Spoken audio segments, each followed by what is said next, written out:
Shut the hell up.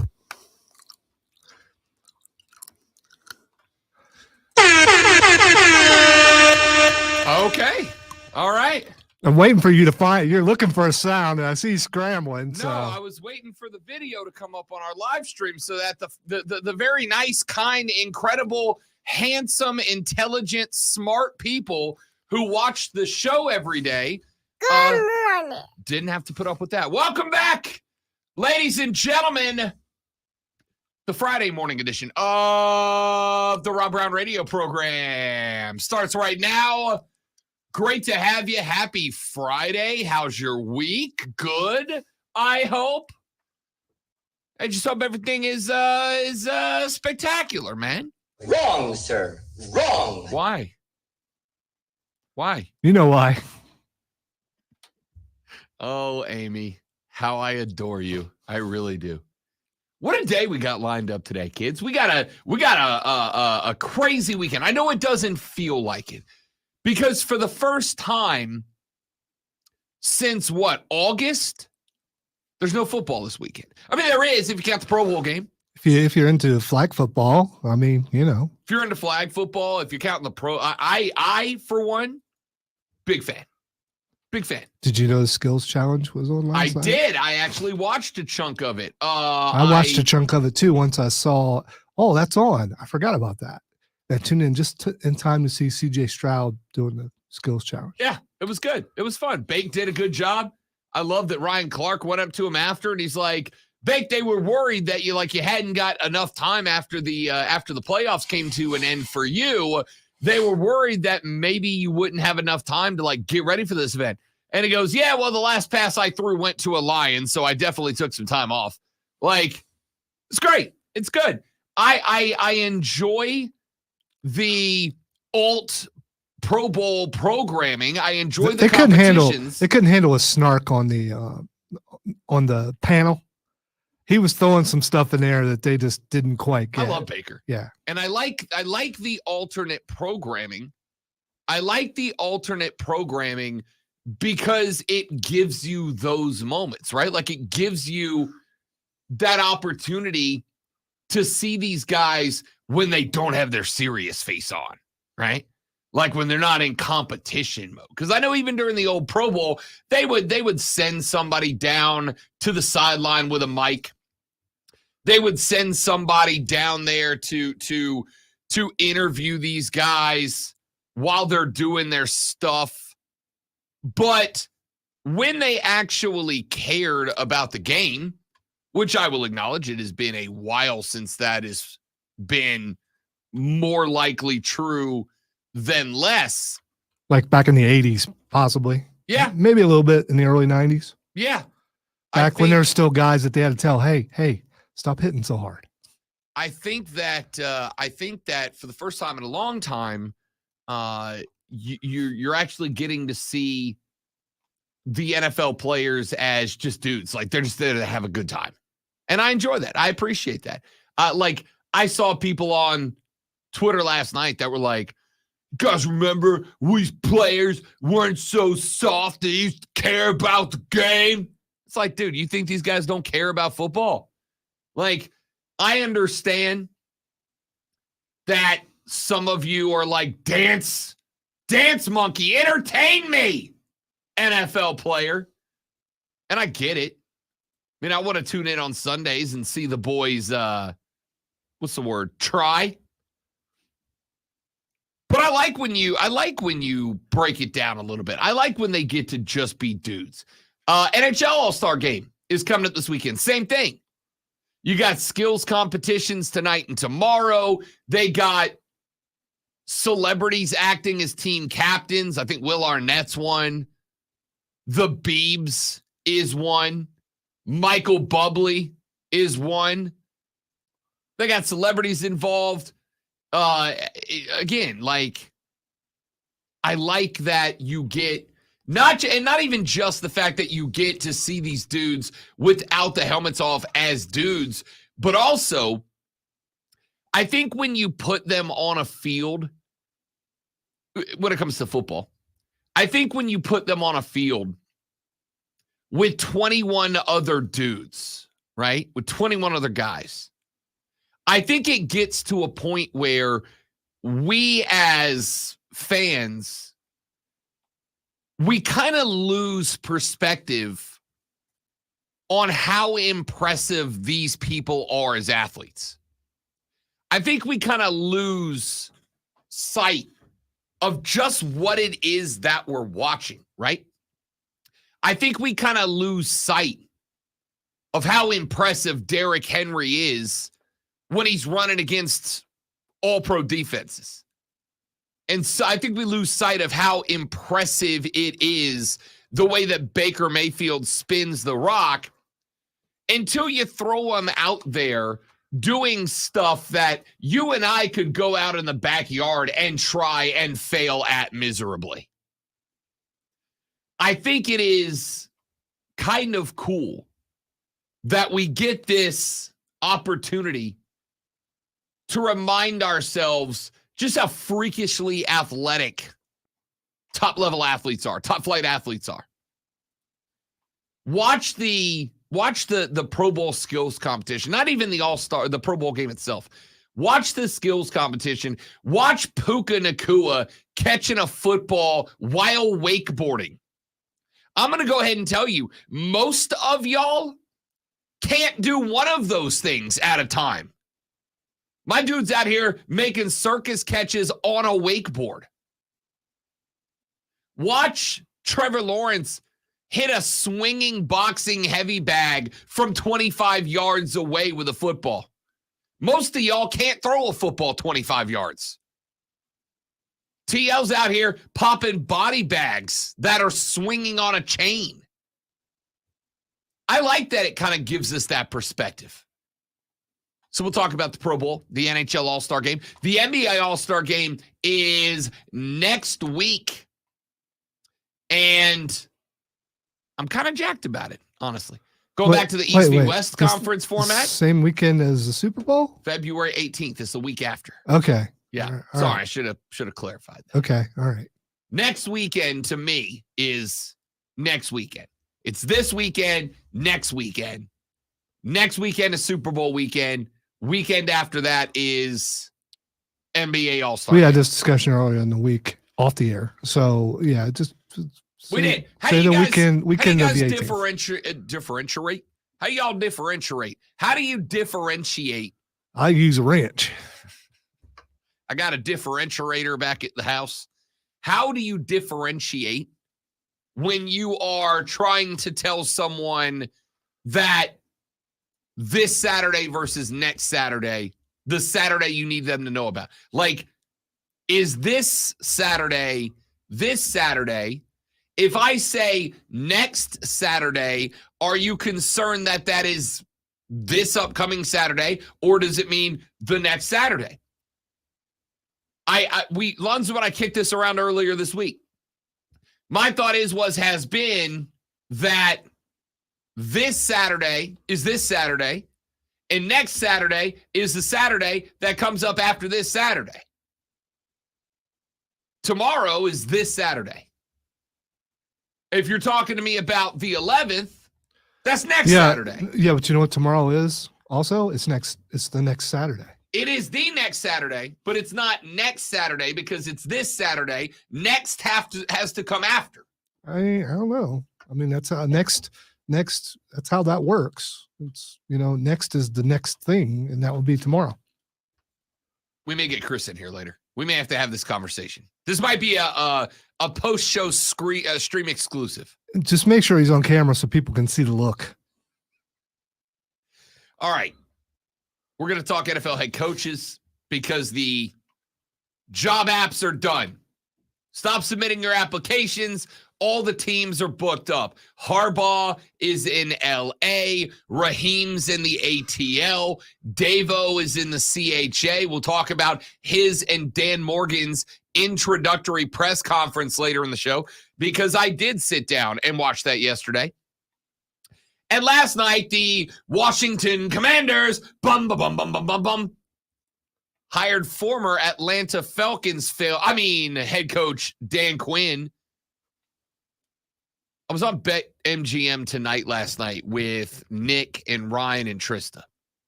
And they asked me about that. They're like, Rob, explain to us. This is my favorite way to talk on that show.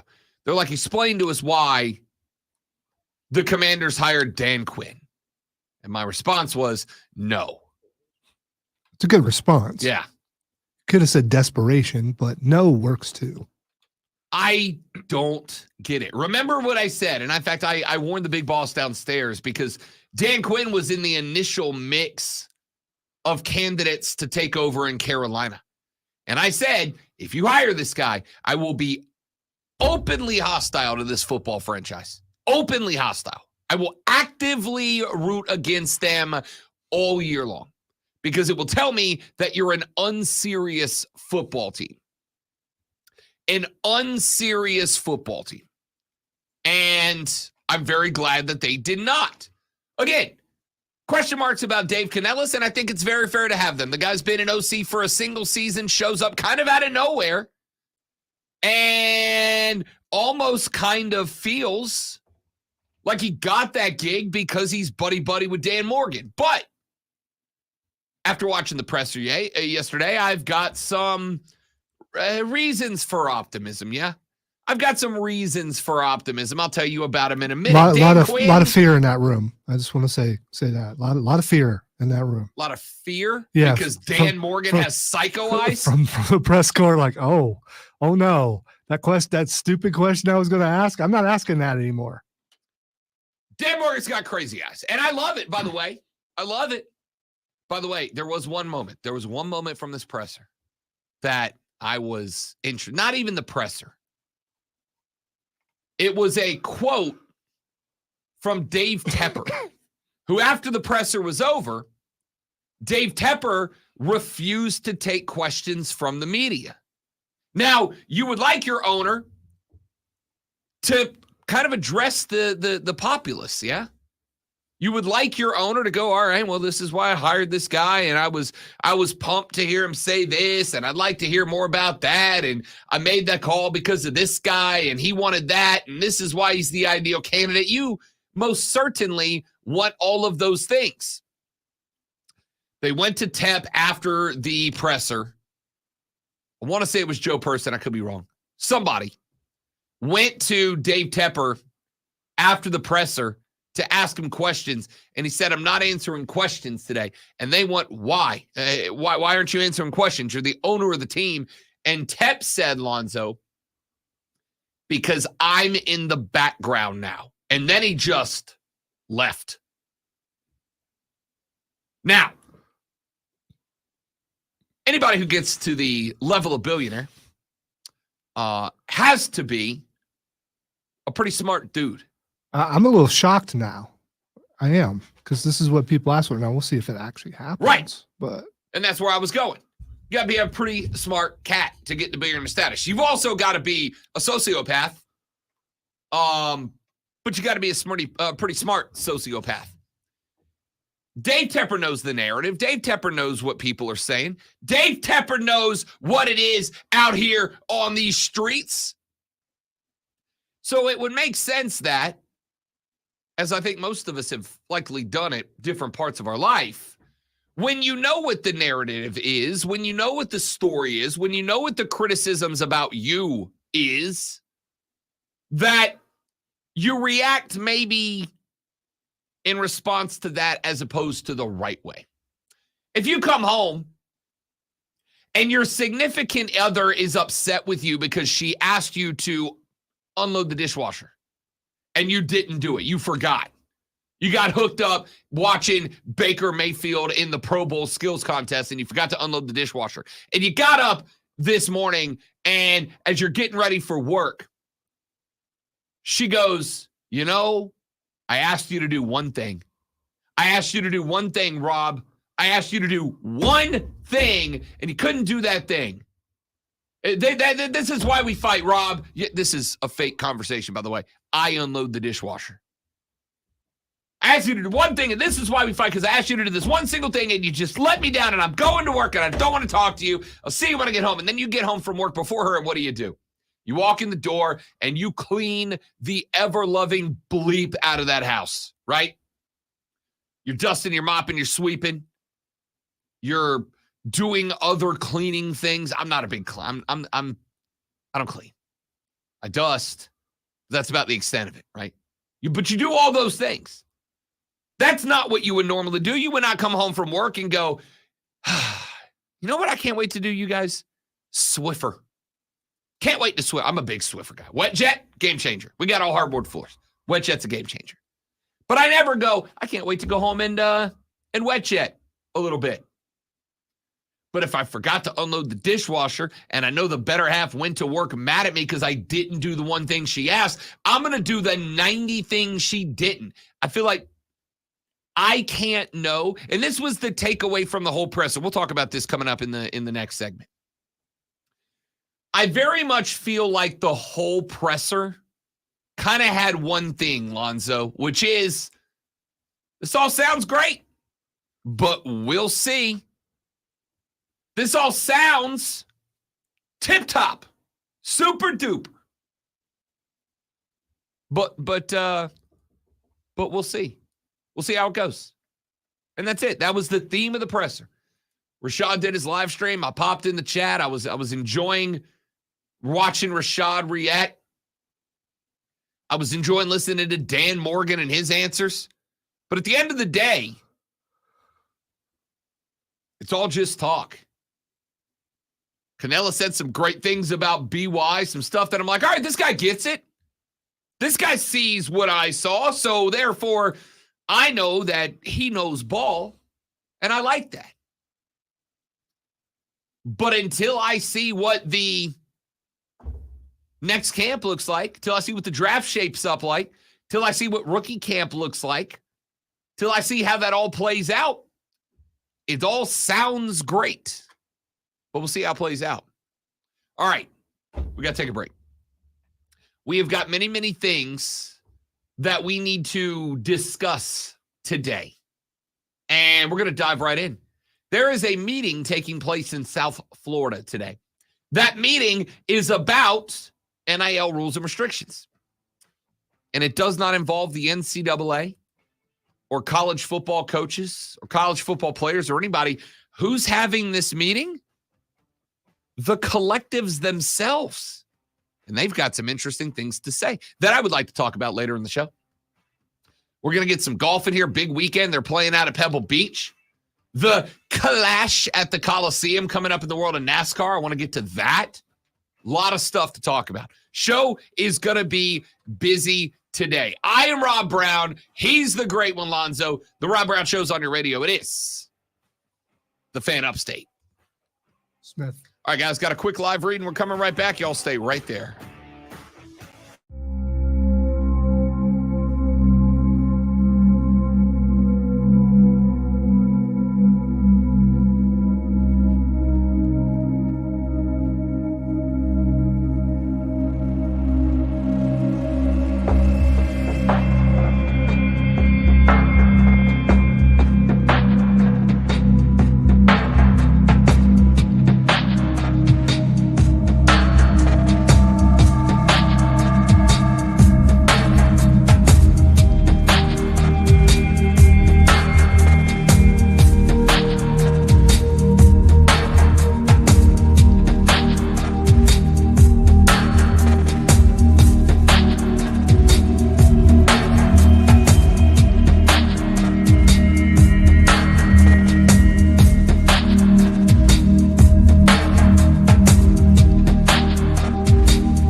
Truck.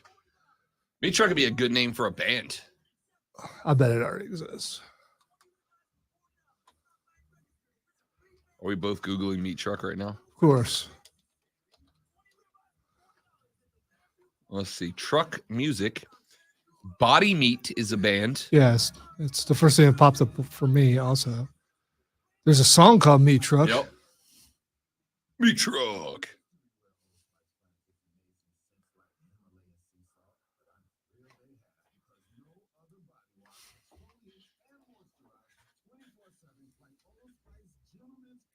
You go out today and you start a band that's called Meat Truck, you owe us money.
The Rob Brown Show rolls on. It is the Fan Upstate. Good morning, America.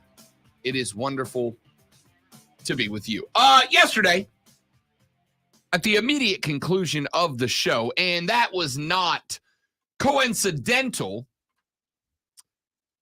obviously Dave Tepper, Dave Canellis, Dan Morgan, all big fans of this show, and so they said, well, we got to do our introductory presser. We're going to do it on Thursday. Let's do it at 10 o'clock. That way, once the Rob Brown Show is over, the millions and millions of the Rob's fans can all tune into our presser. And so when it was over, I walked over to the Fortress of Nerditude. I clicked on the Panther website, and I turned on the Dave Canellis and Dan Morgan introductory press conference. And I want to talk about some of the things that were said and the conversations that were had and the questions that got asked, and we will. But I got to start with this. And I know that this really should not be a big deal, but I would be lying to you to tell me that it didn't strike me as bothersome.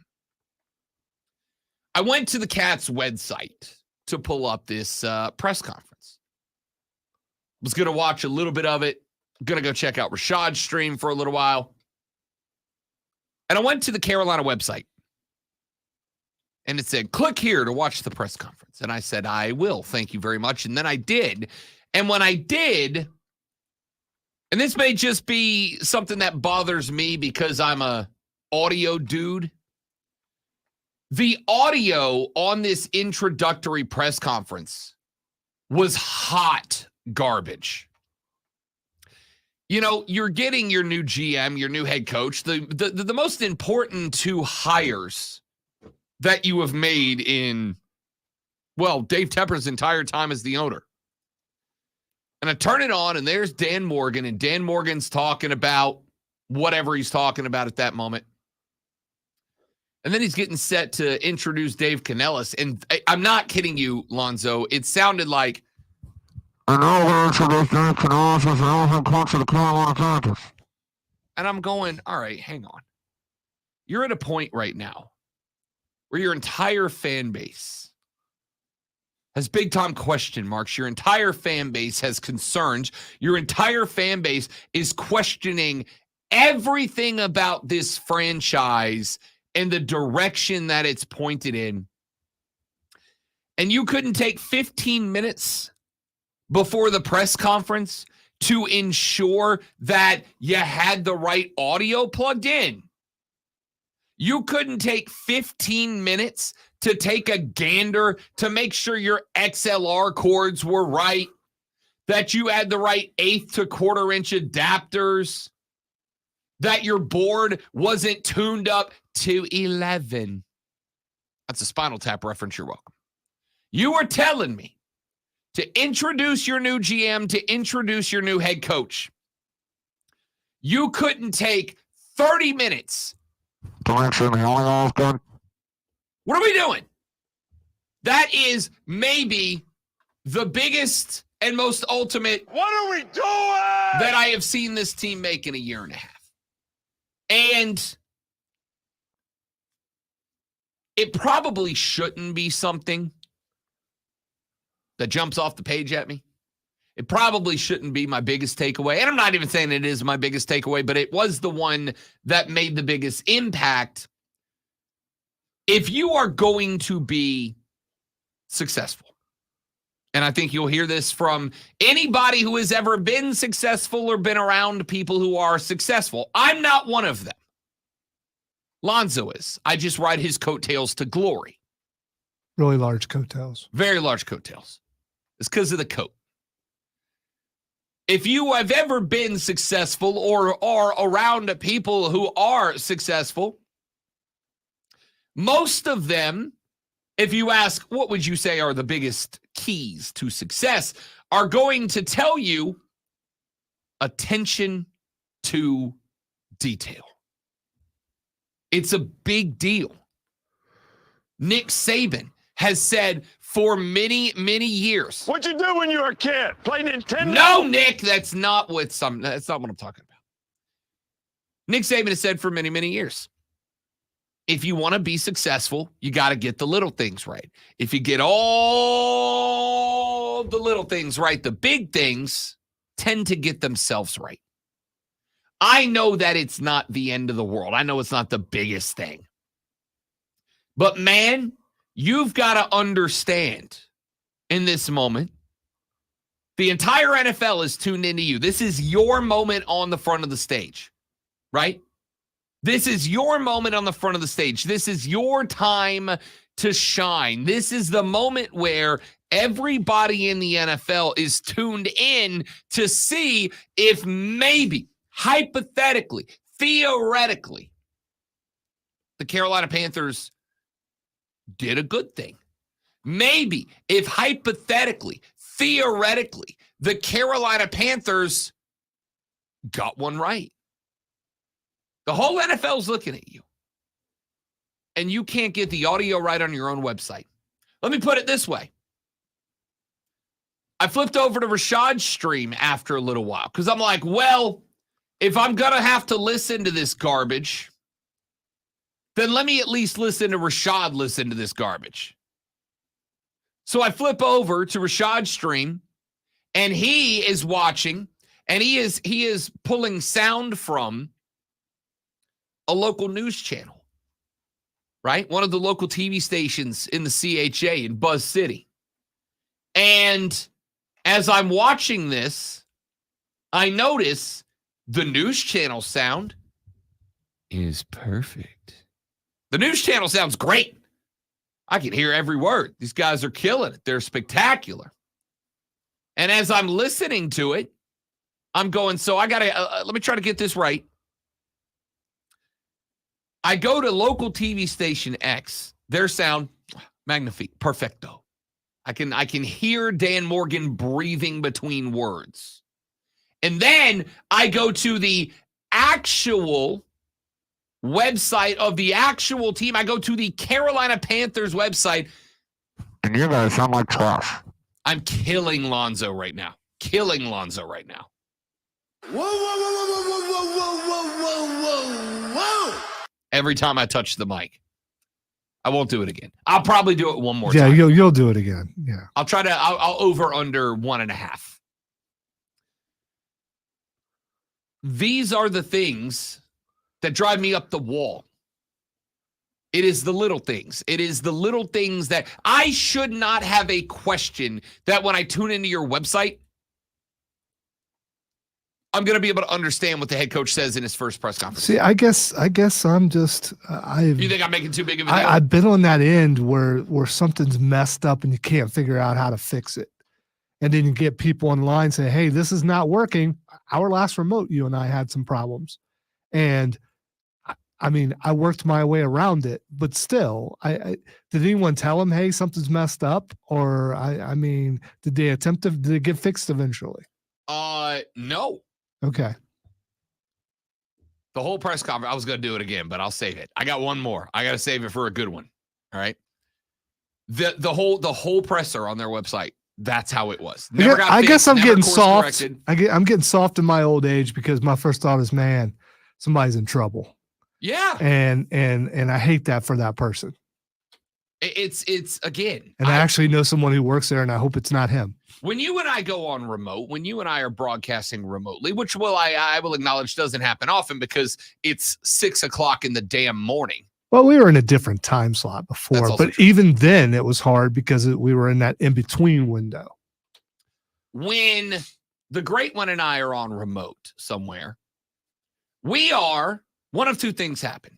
Either A, they send somebody out ahead of us to set everything up so that we can just roll into the building and be the absolute mega stars that we are. Or when I go on remote or host the show on Saturdays or Friday nights or whatever, when I'm doing that, I am required to be there X amount of minutes early so that I can set up and test. And if something's broken, we can fix it and dial in. And if we can't dial in, that somebody can be sent who is smarter than me to fix the problem.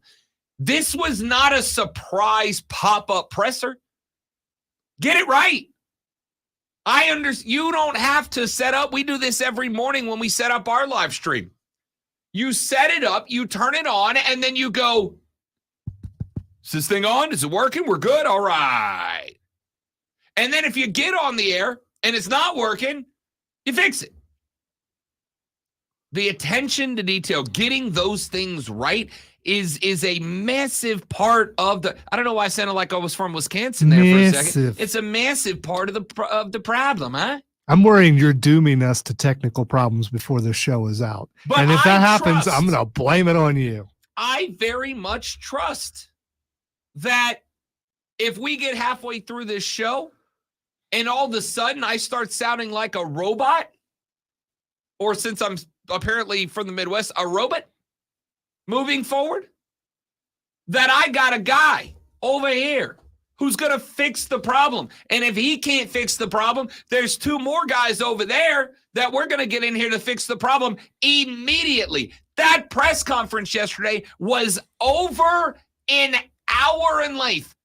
Never got fixed. Never got fixed. Not once did somebody from the Panthers go, let me check in on the stream. Right? Let me go look at the website. Let me check in on the stream. Oh, that sounds like we should probably fix that. Nope, never once happened. All the way to the end of the press conference. The farewell was muddled. So I'm tuned in. I'm trying to get excited. I'm trying to get happy. I'm trying to believe. I want to believe that this team is going to turn a corner with a new head coach and a new general manager, both of whom, by the way, I was very happy with. I should probably talk about the press conference itself. I will, coming up here in just mere moments from right now. I actually was impressed with the press conference. They haven't done anything on the football field yet. But with the press conference, I was impressed with the fellas that got mics yesterday. I was unimpressed with the team. These are the things that make us apprehensive. These are the things that make us unhappy. I had it scheduled in my day. Get off the air at 10, go to the Fortress of Nerditude, click on the computer, go to the website, watch the press conference, and I am treated to that. You know what it sounded like? It sounded like somebody had Canellis and Morgan's microphones hooked up to you remember those old gray stand-up curvy computer speakers that we all used to have? Everybody had the exact same computer speakers. It sounded like they were broadcasting through those. And then they had a microphone in front of those speakers that ran to another set of those speakers. And then they had a microphone in front of those speakers that ran to another set of those speakers. And then they had a microphone that ran from those speakers to your computer. It was atrocious.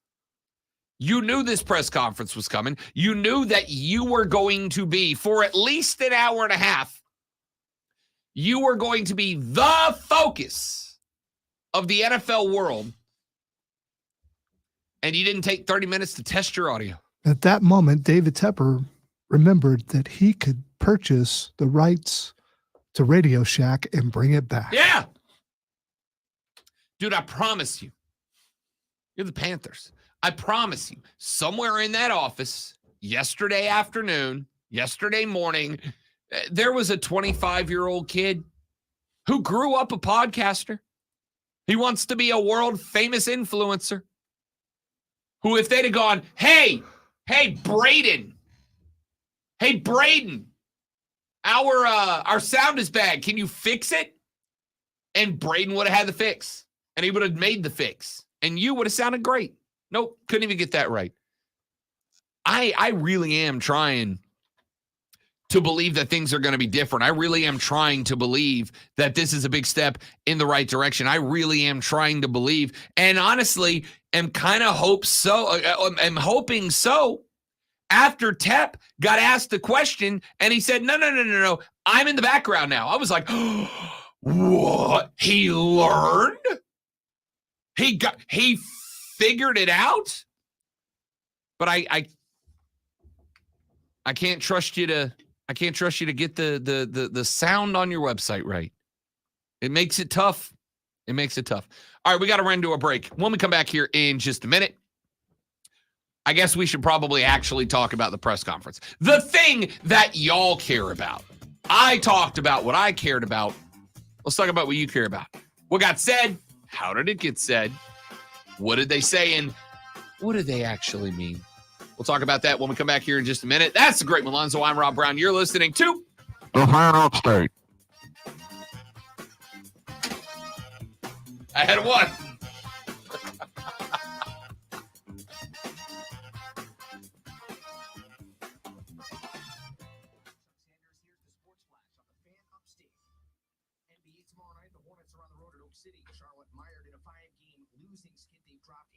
Oklahoma City, meanwhile, second in the Western Conference. They're just a game out of first behind Minnesota. Major League Baseball. Oh, hello, Miss Lisa. Good morning. I don't know if she's still listening. Yeah, that was 40 minutes ago. That was, yeah.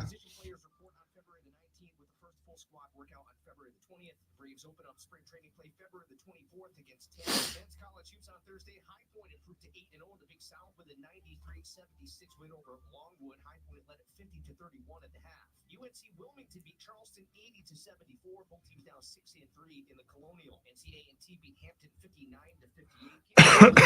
59-58. There is an attorney, a judge on Twitter named Judge Melissa Bellin. And she said, I just committed the worst typo of my career. I sent an email that meant to say, I'll see you all in person tomorrow. But I missed a button and it auto-corrected to, I'll see you all in prison tomorrow. Phenomenal. Got 2 minutes.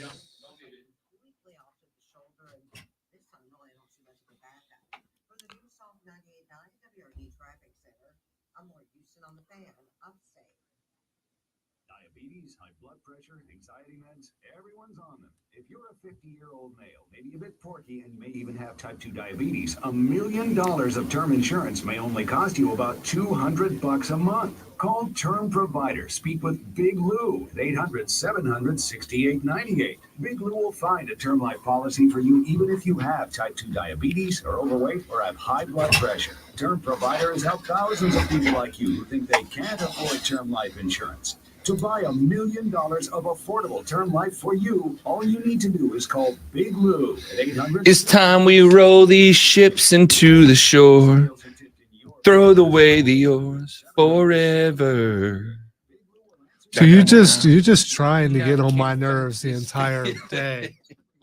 I've forgotten what I started fighting for. I will retaliate if you continue to throw bombs my You way. open every show with retaliation. That's entertaining. To you.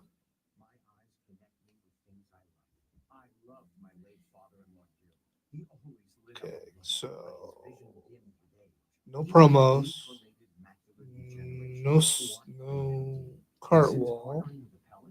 What do you mean? All the things you've criticized so far today that now overthink and think, okay, I don't know what to do because he doesn't like this, he doesn't like this. No, What I do love the what do Cartwall. do? Yeah, I hate one sound on it. No, that's not true. I hate two sounds on it.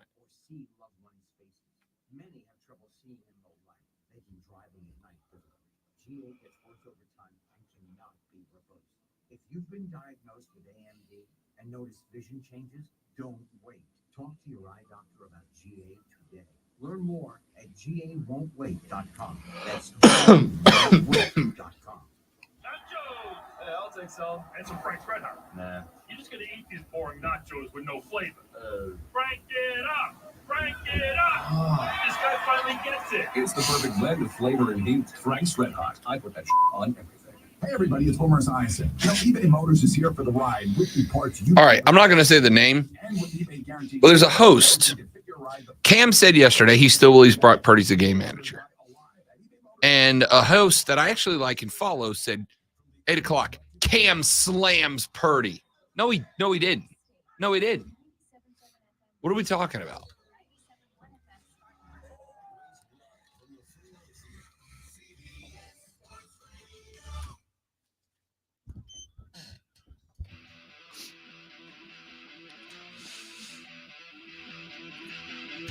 Welcome back. The Rob Brown Show carries on. We're discussing the Carolina introductory press conference of new head coach Dave Canellis and new general manager Dan Morgan that took place yesterday late morning. I sat in the Fortress of Nerditude and watched it. A couple of takeaways from both dudes.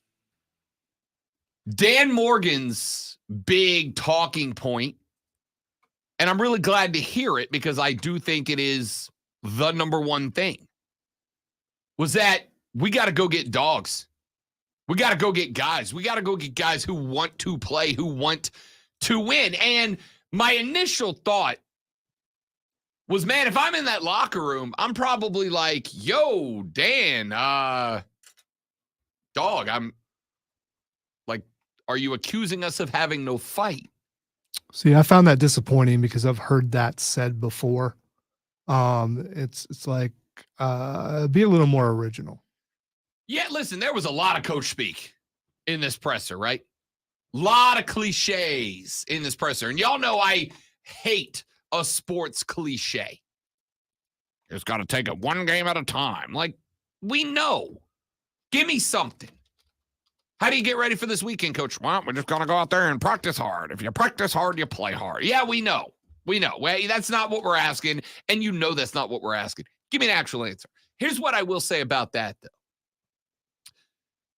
So Dan Morgan had linebacker eyes when he was answering those questions. You know what I mean? Like, it wasn't just he's looking at the camera like, yeah, you know, we need some playmakers. We're going to have to go find some guys. When Dan Morgan was saying it, despite the fact that he was leaning into one of the most cliches available. When he was saying it, I kind of believed it, right? I kind of believed that Dan Morgan was sending a message to the locker room. And I do think sometimes cliches can accomplish this. But it felt to me as if, great one, he was sending a message to the locker room of, if you're not going to be a dog, if you're not going to be a guy, get the hell out. We're good with that. There's only a few people in that locker room who could fit that moniker. So If you don't know you're one, then get ready to be shipped out. You should know your role. Like, that's what it felt like. It felt to me like at least Dan Morgan's portion of the press conference, it wasn't for us. It wasn't for you. It wasn't for me. It wasn't for the Panther fans at large. A large part of that presser. And I go out of my way not to oversell what a coach is saying or to oversell what I interpret them as saying. I think we're all guilty of that. I think we're all guilty of hearing somebody say X and we want to hit them with, so what you're actually saying is, and it's like, no. I have this fight with the fiance all the time. She's like, oh, so what you mean it? No. What I mean is what I said. And what I said is what I mean. If I wanted to say that thing that you were accusing me of saying, of what you were accusing me of saying, then I would have said that. That's not what I said. What I said was this, and what I meant was this. I may be overhyping it. I may be reading too much into it. But when Dan Morgan got on the mic, was like, hey, we got to get guys who want to be dogs, who want to win. It was the first time in a hot minute, I think, that I went, that's a message to the locker room. That's a message to the dudes who are on contract. If you are not going to, this offseason, get on the grind under Dan Morgan, you will get out. You will be gone. Trades, cuts, whatever. He will undergo some salary cap stress. That's why they brought in Brant Tillis, in order to make sure that everybody who's on this roster damn sure wants to be on that roster. That was the biggest takeaway from me for Dan Morgan. And the whole time he was talking, he had them linebackers. He had them Bobby Boucher eyes, right? He had those linebackers, them crazy, crazy eyes. You've seen crazy eyes. He had them crazy eyes. Even Rashad at one point was like, dog, he's kind of scaring me a little bit right now. It's like, yeah, I get it. It was intense. And Zoe pointed out, I got no doubt there were a couple of junior reporters in that room, intrepid young gumshoes, who came in and they had their cutesy little questions written down, right? Hey, Dan, how do you feel about Cam? How do you feel about Cam's hats, Dan? Do you like Cam's hats? Do you think we could ever see you signing an endorsement with Cam Newton's hats? And then Dan started talking, and I suspect there were a lot of puckered rear ends amongst the young, intrepid reporters in the room because old Dano was not there to play. And then there's Dave Canellis. Dave Canellis got up there. Dave Canellis said, hey, I'm excited about Bryce Young. He talked about scouting Bryce Young, getting ready for BY as a member of the Tampa Bay Buccaneers. He was excited about what he's seen out of Bryce Young and the promise of Bryce Young. Now, he's Bryce's head coach. Of course, that's what he's going to say. I love the idea of a brand new head coach getting the job and at the introductory presser being like, yeah, I'm worried our quarterback's not that good. He's not that good. We got to fix it. If you don't know the background of Dave Canellis, it's a very interesting story. Dave Canellis, years ago, struggled with alcoholism and infidelity. He and his wife went through a very difficult time of coming back from that. They wrote a book about how they had to heal their relationship after he committed multiple acts of infidelity, had issues with alcoholism, said he's ashamed, said, I've told my wife things about my life that I will never allow into the public eye. And once you know that story, And again, so maybe I'm, and you tell me, maybe I am operating with blind optimism here. But when I found out the backstory, which I just found out about yesterday, I didn't know all this about Dave Canellis before yesterday. During the show, at the very end of the show, somebody introduced me to this story about Dave Canellis. And he very briefly talked about it because he started talking about his wife during the press conference. My man started openly weeping on the platform when he was talking about his wife and all they've been through and how supportive she's been and yada, yada, yada. To me, that kind of took away the air of disingenuousness. When I read that story and I read the fight that they had to go through to get him off the hooch, away from infidelity, back to being respectable. Again, maybe I'm operating with blind optimism here, Zoe, but I kind of went, I don't think this dude's got it in him to be disingenuous anymore. When you come back from something like that, I've known people who have come back from quite literally the brink of death due to alcoholism. They don't have it in them anymore to be disingenuous. Because you have to X people who are making your life worse. I get all that, and I'm not going to lessen that. But in the end, can he coach a football team? Yeah, and I think the last takeaway from this presser, I said it, Rashad said it, the fans I talked to yesterday, the Panther fans in my life yesterday that I talked to said it. At the end of the day, great press conference. You sounded good. You looked good. It was emotional at times. It was exciting at times. At the end of the day, we'll see what happens when it's time to coach football. We'll see what happens when the draft rolls around and Dan Morgan's working the phones. And it's time for the Cats to go on the clock. We'll see what happens when the new Carolina Panthers are in town and it's time for spring camp. We'll see what happens when Lonzo and I head over to Spartan. Oh, wait, never mind. When Lonzo and I head up to Charlotte to go watch camp, we'll see if my man can coach. Because that's the next thing. Everything looked good, every sound. But as Rashad pointed out, and I agreed, everything looked and sounded good when Matt Rule took over too. He's looked and sounded like a guy who had a plan that could execute that plan, that was going to make it right. And then, nope. And then you watch Jim Harbaugh's press conference, as kooky as he is, and you know he's going to win. He's such a dork. But he's going to win. Yeah. He's such a dork, though. He's a winning dork. He's a guy who is a huge dork, but knows how to win, even though he's a dork. You know who's not a dork? That's not the segue I could have gone with there. Sports Flash.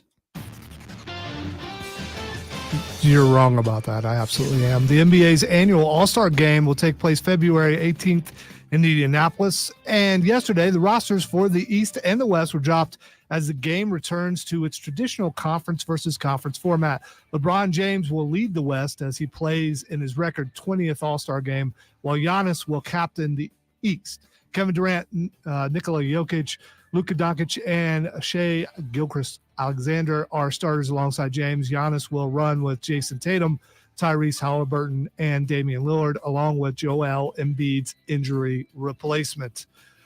The final NFL head coaching job has been filled as the Washington Commanders hired former Dallas defensive coordinator Dan Quinn. Tune in Sunday at 1:30 as the Furman men's basketball team takes on UNC Greensboro, right here on your home for Paladins football and basketball. The Fan, Upstate.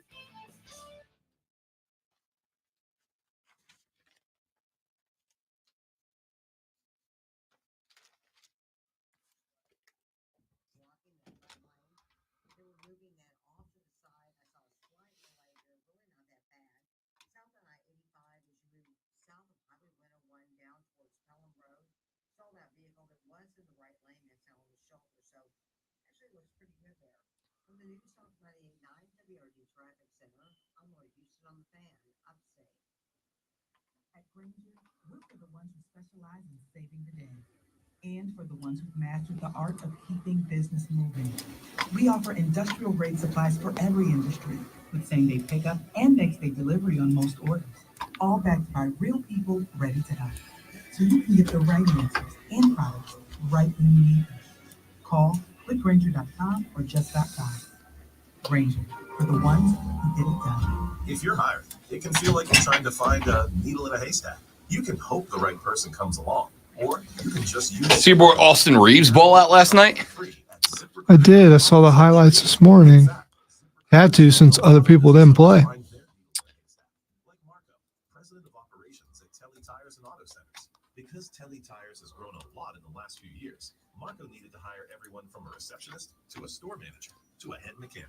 ZipRecruiter helps me find all the right people, even the most difficult jobs to fill. ZipRecruiter helps me keep my business running. Take it from Marco and millions of other businesses who use ZipRecruiter. ZipRecruiter can help you find the needle in the haystack.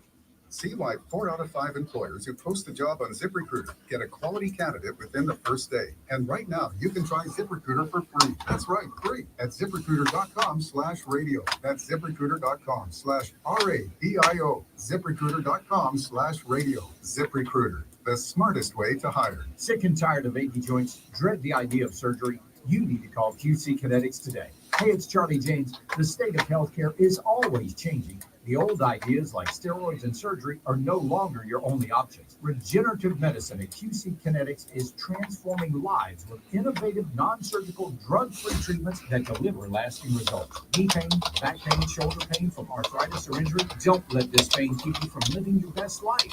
QC Kinetics' advanced state-of-the-art treatments harness and direct your body's natural ability to restore and repair damaged joint tissue.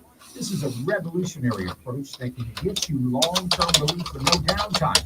Make 2024 the year you reclaim your mobility, reclaim your independence, walk and run, play and live without the danger and trauma of surgery and without harmful drugs. Call QC Kinetics now for a free consultation.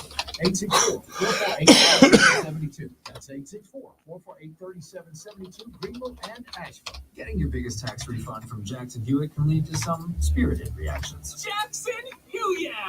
Jackson Hewitt is so sure that you'll get your biggest refund that if they don't, you get your money back plus $100. Jackson Hewitt! And Jackson Hewitt also guarantees the accuracy of your return for life.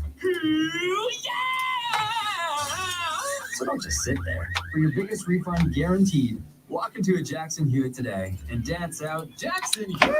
Yeah! Smith and James in the first break. 10-4. And for the ones who mastered the art of keeping business moving. We offer industrial grade supplies for every industry with same day pickup and next day delivery on most orders, all backed by real people ready to help. So you can get the right answers and products right when you need them. Call clickgranger.com or just stop by. Granger, for the ones who get it done. Do. Upstate. WORD Spartanburg. WFBC HD3 Greenville. W249DL Greenville. W246CB Spartanburg. Texter said Lonzo is king of the dorks. All hail the king. For an official Rob Brown lockdown. Manufactured locally for the Carolinas. This is the Rob Brown Show.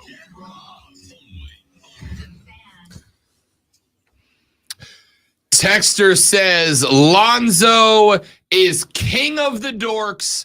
All hail the king. Was already king of the peons. I don't mind adding other kingdoms. It's what conquerors do. Welcome back, ladies and gentlemen. The Rob Brown Show is on your radio. It is the Fan Upstate, the second hour, the money hour of the show is underway now. I am Rob Brown. He is the king of the dorks, Alonzo. Spectacular to have you along for the ride today. Should you wish to be a part of the radio broadcast, today is a wonderful way to do it. Today is a wonderful time to do it. Here are some wonderful ways to do it. I am not quick on the draw today. Just want to point out, we've had this discussion before. I think dork is very derogatory. Dork. It's very derogatory. Nerd and geek, not as negative. Dork is very negative. Dork. I actually agree with that. I agree with that. Nobody has ever called anybody else a dork as a compliment. If you call somebody a dork, you're doing it to be mean. Nerd, fine. Geek, tiptoeing the line. That can go either way, but dork is absolutely derogatory. Hey, it's almost 8 o'clock. I mean, it's not. It's an hour away from 8 o'clock, but in an hour, it's going to be 8 o'clock, which means it's almost 8 o'clock, which means it's almost time for you to check into work. And then you're going to sit down at the desk. You're going to fire up the computer. You're going to respond to that one email from the boss you've been putting off for 2 or 3 days because, hey, it's Friday. You're going to tick them off. You give them the weekend to kind of cool off. Maybe Monday will be a good day. And then once you get that email fired off, it's very understandable. In fact, it's totally justifiable that you would take a little bit of a break and you would stand up and you would walk down the hallway and you would head on down to that little back corner where the water cooler is, and you're going to meet your coworkers, maybe even your friends at work. Some of you, we'll see. And you're going to want to talk. And of course, it's you're listening to this show, so it's going to be time to talk sports with your coworkers. And if you're going to talk sports with your coworkers, you're going to need this.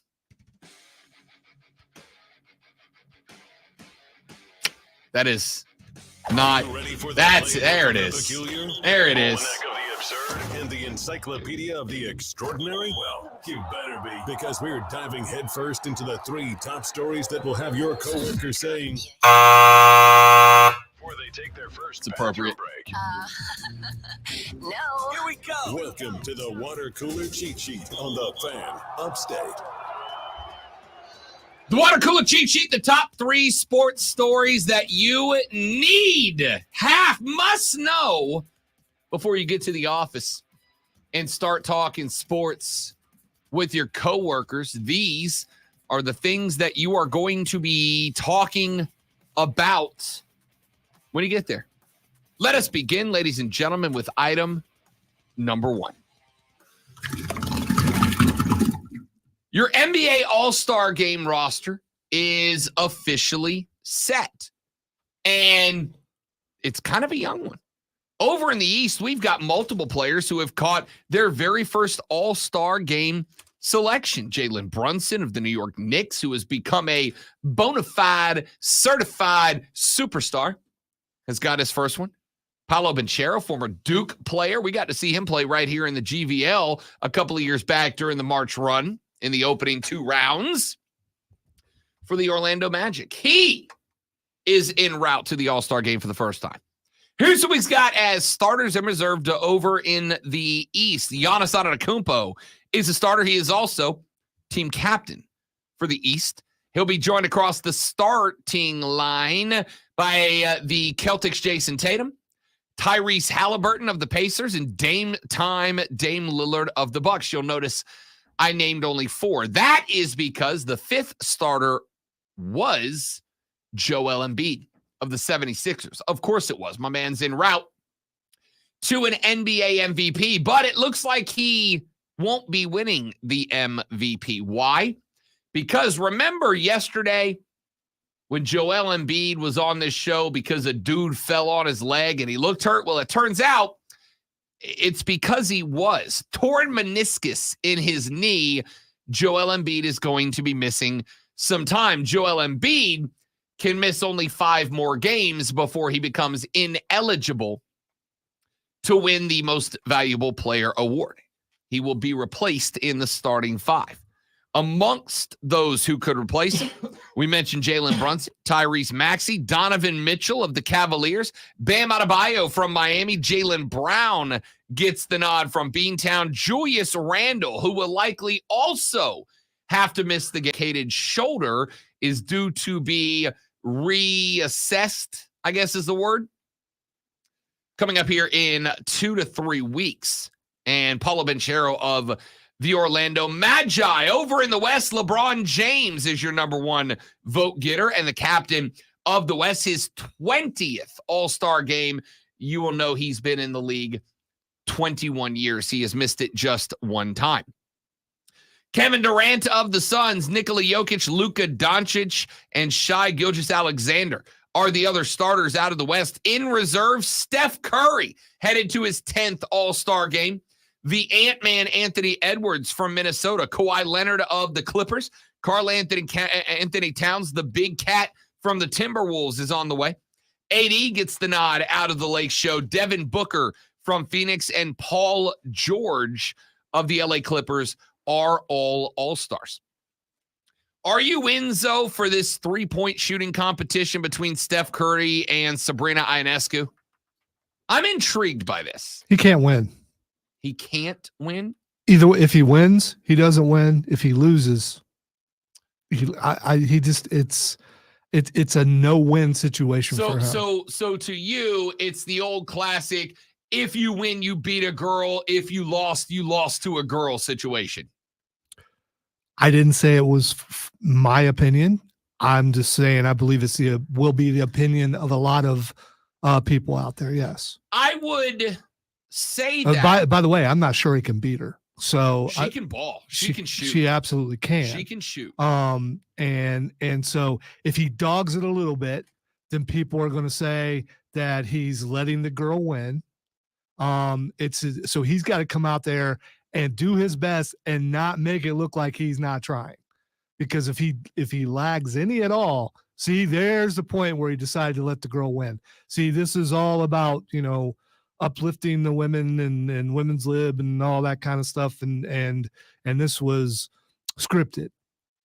It's not a good situation to be in. I don't know. I think probably in years gone by, I would 1000% agree with that. Politics is such a big selling point, I guess, in the world right now. When it comes down to it, I'm not sure that if she's hot like she has been before, that he can beat her right now, because he's not having the greatest of seasons, and she's pretty good. She's a G. She's a sniper, man. She's a sniper. And by the way, the 3-point contest is one of the main reasons that I watch, and now I'm worried about it. Steph Curry this year during the regular season, shooting 40.9% from three. His career average is 42.6%. So it is a down year, but not dramatically down. He's missing about 2 more shots per 100 threes than he has in years gone by. When's the last time you heard Curry buries a 3 for the victory? When's the last time you heard the Warriors in the conversation? Right, because they're like below 500 right now, right? They're hovering around it. They've been hovering around it. This team's bad, man. Oh, well, it's not bad. It's just not what it usually is. The Warriors right now are 20-24. They're actually 4 games below 500 right now. They are also on a 3-game losing streak, 4-6 in their last 10. Speaking of, my dog Super Mario is going to be joining us later in the show. We'll talk with him about this because I'm curious. I think in years gone by, that take would have been absolutely correct. I think in years gone by, I would agree it's a no-win situation for Steph. But I think, and this is not going to be true of all of you, many of you are going to push back on this, but I think that women's basketball has turned a corner the last couple of years with Angel Reese and Caitlin Clark and Sabrina Ionescu. I think that women's basketball has turned a corner where, it's being looked at less like a second-rate game and more of a top-rate game, just a different form of it, right? Nobody's arguing that WNBA players are on the same caliber as NBA players. They're arguing it's a different game, but still a very good game. That's why Caitlin Clark is the face of college basketball right now. In fact, I would even say the 2 faces of college basketball are both women, Caitlin Clark and Angel Reese. They are the faces. Who is right now, today, who would you say is the most notorious college basketball coach? Mike's gone. Roy's gone. Who would you say is the most notorious college basketball coach right now? I would argue it's Dawn Staley or it's Kim Mulkey of the women's game, right? Tom Izzo joined the 700-win club last night. Quick question. How many of y'all that watched the highlight shows last night or this morning, how many of y'all have seen Tom Izzo's face on TV? I watch all of it. I have not seen it at all. The faces of college basketball right now are in the women's game. So I think this has got the potential to be a real interesting conversation. All right, let's go to item numero dos. This is real interesting. And this may not be something that you guys directly care about, but I do think it is something you will indirectly care about as we get prepared for Super Bowl Sunday next weekend. It's the San Francisco 49ers. It's the Kansas City Chiefs. Well, we all know that sports gambling has skyrocketed to the moon over the past year and a half, 2 years. And one of the, to me, benefits about this, the old man told me a long time ago, never assume you know somebody unless you know what they're investing in. And I think that's a very, very fair thing. Never assume you know somebody until they are willing to put their money where their mouth is. If somebody says, I really think that I'm capable of doing this, will they take a bet on that? Will they invest in themselves on that? Right? I had this conversation with the old man years ago because I said I wanted to do X, Y, and Z in radio, and I wanted to accomplish this, that, and the other. And he said, are you willing to put your own money into you? Are you willing to invest your own money in yourself? Because if you're not, then why would you expect anyone else to? And I thought, that's really fair.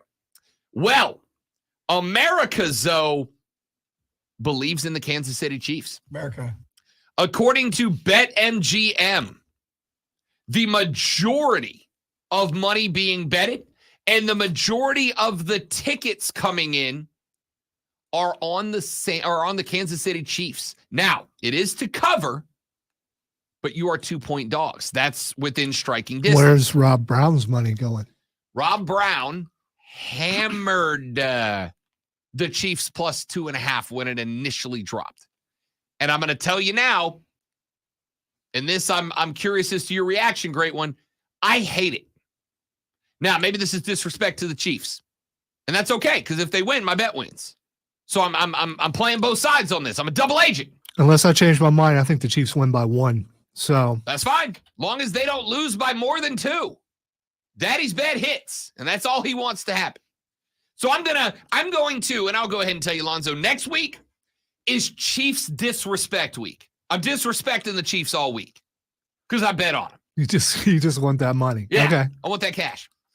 BetMGM, who, of course, is a fantastic partner of the BetQL Network and the presenting title sponsor of Bet for the Cycle, which airs every Saturday from noon to 4, the nation's #1 gambling sports show, if you ask my mom. That's tomorrow, by the way. That is tomorrow, by the way, from noon to 4 on the BetQL Network and Fine Odyssey stations nationwide. BetMGM is reporting, great one, that in every state that has had legalized gambling, and in every state that BetMGM operates, in every state, the public money is not just in on the Chiefs, but heavy in on the Chiefs. Like the majority of it, and it's not particularly close. Now, then how are the Chiefs still the underdog? Because the line just hasn't responded. It is moving. It was at 2.5. Now it's at 2. I have seen it on other books. Now, this is just BetMGM. On other books, the Chiefs are down to plus 1.5. They have gained a full point against the spread at this point. There is one other reason, and that other reason is, great one, that the overwhelming majority of bets that come in on the Super Bowl come in inside of 48 hours before kickoff, which, again, makes a lot of sense. If you're going to bet early like I did, I slammed the line last Sunday night. And the reason why is when I saw Chiefs plus 2.5, my assumption was that there would be heavy money coming in on Kansas City, and that line would creep closer to a pick'em game. So I made the bet early, working on the assumption that the closer we got to the Super Bowl, it was going to go from 2.5 to 2, from 2 to 1.5, from 1.5 to 1, maybe all the way to a pick'em game if that much money comes in on Kansas City. And so far it has. Again, opened at 2.5. Now it's at 2 on BetMGM. I have seen it at 1.5 on other books, which means the money's coming in, but the books aren't going to over adjust. They would rather have the majority of the tickets on the Chiefs now and make the guesswork that 72 hours out. So like next Thursday night, Friday morning, they'll have a much better perspective on when the late money comes in. There's two ways to handle a bet. The first is you grab the line the second it's available because you're making a prediction the line's going to slide one way or the other. If you're going to wait till the day before and the Chiefs become, let's say, a half-point dog or an even money pick, I get 2.5 points that you can't have, right? So now the Chiefs have got to win or got to lose by 2 or fewer, whereas for you, they got to outright win. But there's something else that impacts me. If Patrick Mahomes twists his ankle, if Trav says, Tay and I eloped, I'm retired, I'm not playing in the Super Bowl, and he disappears. If something goes catastrophically wrong for Kansas City between here and Sunday of next weekend, and they just can't win, right? Then I'm in a lot of trouble because I am still locked in one way or the other. So I played the early points line assuming it is going to get better versus the majority of people who wait until game time in case something happens. They have every bit of possible information. But the early bettors, and usually that is the sharp money, usually that's people who either do it for a living or are big-time gamblers. The early money is all on Kansas City. Not all, but primarily on Kansas City. That being said, I've made a lot of money by fading the public this year. I've been talking about it for about 3 months now. If the public is coming in 70% on a line, I always bet the opposite direction, and it hits far more than it misses. Got to make you nervous if you're a Chiefs fan. We'll see. All right. Item number 3. This one I got to get to. This is not a life-changing sports story. This is not a sports story that I necessarily think is going to change your life. The transfer portal rankings from ESPN have dropped. And in the number 1 position, the school that has done the absolute best work is the Ole Miss Runnin' Rebels. All right, I have a quick question about the transfer portal rankings. How do they come up with? Is this about who has the most? Just like recruiting rankings. So, but do they take into account what they were recruited as and how well they played the season before they transferred? My understanding, as far as the way ESPN does it is a combination of quantity and quality. Who did you get? How many did you get? Where do they fit into the team that you have and their performance in years gone by? Alabama's done a real good job. Ole Miss has done a real good job. I mean, Alabama's done a bad job, but it's not Kalen DeBoer's fault. Ole Miss has done a real good job. They've picked up a lot of good names. That's not what I want to talk about. What I want to talk about is a tweet that came out not terribly long ago from one Lane Kiffin. The tweet in question, great one, was taking place while Lane Kiffin was out on the transfer portal recruiting trail. I find this very interesting. I do think it is important to have the discussion about. Lane Kiffin has gotten kind of famous for this troll job that he's been doing, which is he very cryptically starts tweeting pictures from around and then in the campus and then on the campus that he is trying to take a transfer kid away from. He's done it to Alabama. He's done it to, I think, Mississippi State. He's done it to a couple of different schools where he'll post a picture of like the highway sign that says Alabama 1 mile left-hand turn. And then he'll post a picture. He did it to South Carolina. He took Juice, right? Took Juice out of Columbia. And it came hours after he tweeted a picture of a South Carolina Gamecocks on-campus ambassador sports athletic department golf cart. And then hours later, Juice Wells is a rebel. All good stuff, all hilarious. But he posted one picture that I think will make your life better, my life better, our life better. He tweeted a picture, Lonzo, of the inside of a Buc-ee's along with the message, first time ever at Buc-ee's, my life will never be the same, triple exclamation point.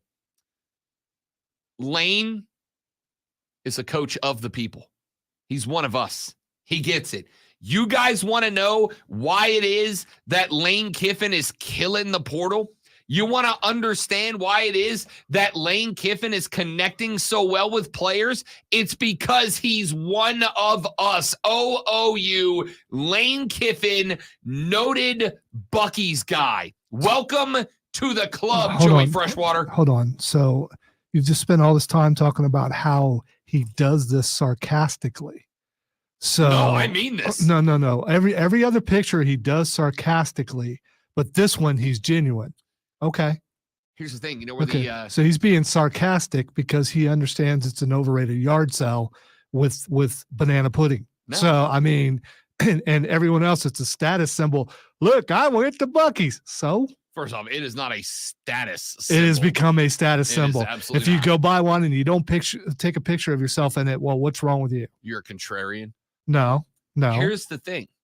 Now, I don't know this. This was the first thought that I had in my brain. They do have nice bathrooms. That's all I can say. Bathrooms. Yeah, I mean, probably the best bathrooms in the business. And they're huge. You like be 1 billion people in there. You still don't have to wait in the line. It's like what you would picture in a millionaire's house. I mean, there's that in the banana pudding. That's it. Buc-ee's is, as the kids say, goated.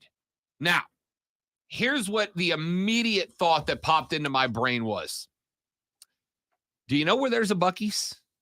When you're on your way down to Mississippi, on your way down to Oxford, you know where there's a Buc-ee's? Just off the campus of Auburn University. Just off the side of the interstate, right outside of Opelika, Alabama. It is the only SEC campus with a Buc-ee's. And Lane suddenly has made his first Buc-ee stop. Who is Lane stealing from the War Eagle Tigers? I love that he has become such a troll that he can tweet a picture of a gas station and immediately I'm like, uh-oh, Auburn. Look out, Hugh Freeze. We got to run to a break. When we come back here in just a minute, this NIL meeting taking place down in sunny South Florida. What does it mean? What's it about? What are they talking about? I'll give you some thoughts when we come back. Rob Lonzo and you on the Weenus and Pitt Show in the Fan Upstate. All right, guys, another quick live read. We're coming right back. Y'all stay right there.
Zach, a live read is when I do an endorsement. So it's basically it's like a commercial, but I do it live. Talking up one of our partners.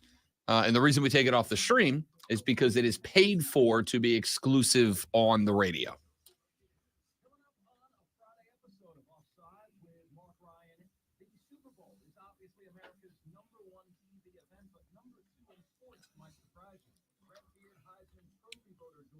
According to a story, Seth Rollins' Marvel debut has reportedly been edited out of Captain America: Brave New Really? World. Probably because connection to Vince, I wonder. Maybe it They wasn't. just took him out of the movie. Well, that's again, it's one source.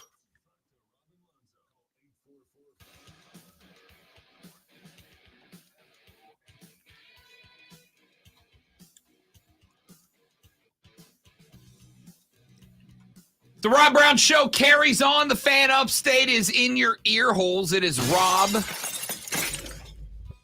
and Lonzo with breaking news, brought to you by BetQL. Be a better, be smarter, beat the books with BetQL, and listen to the Bet for the Cycle radio program every Saturday from noon to 4.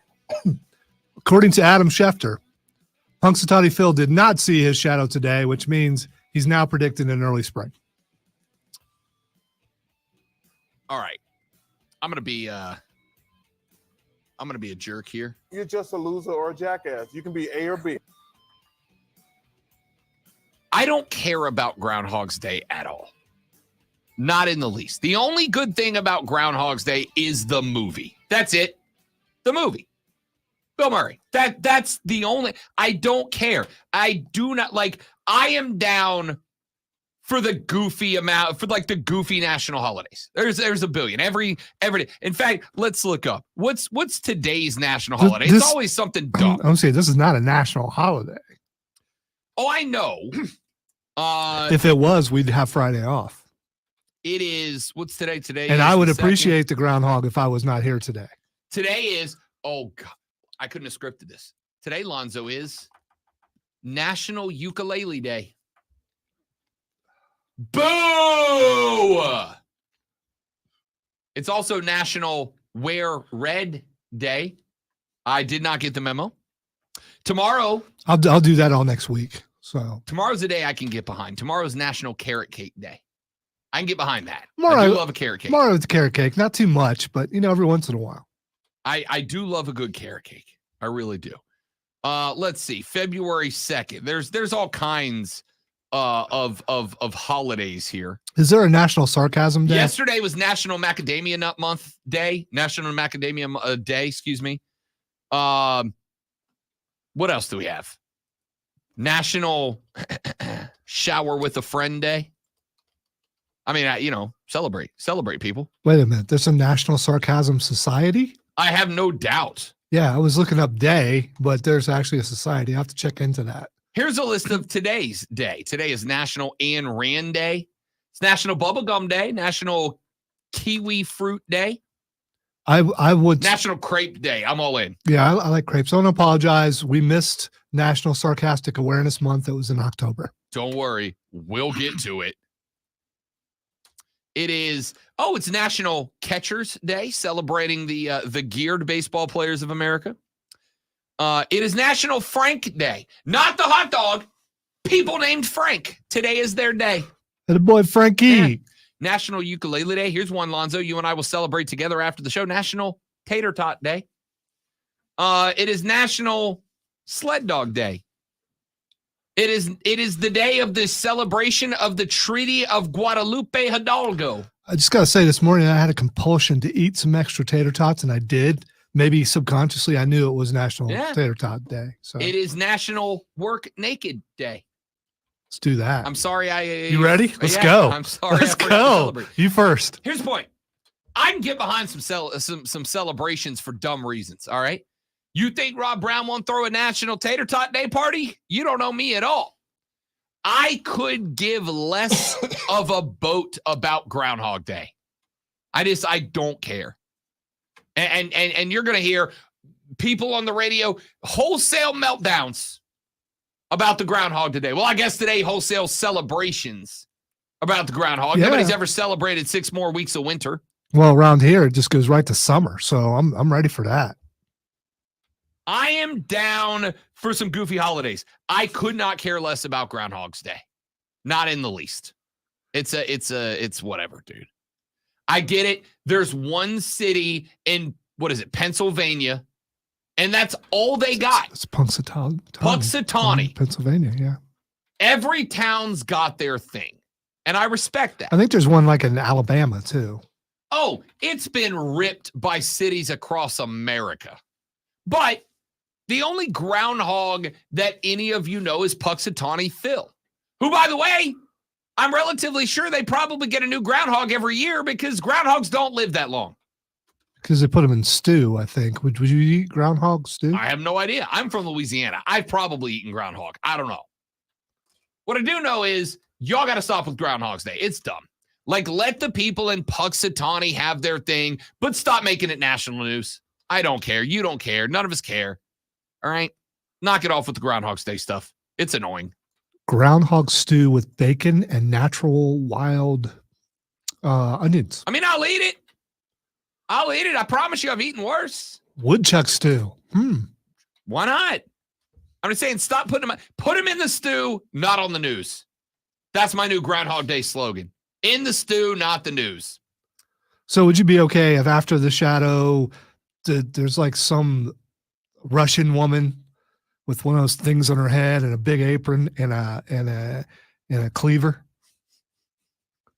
You know, there's the old rumor that's gone around for years that whenever a bevo dies at Texas, they cut them up into steaks and they sell it to the boosters. I would be down for a bevo steak. I mean, I'm guessing it would taste like any other steak, but yeah. Just a steak, but it's got that extra.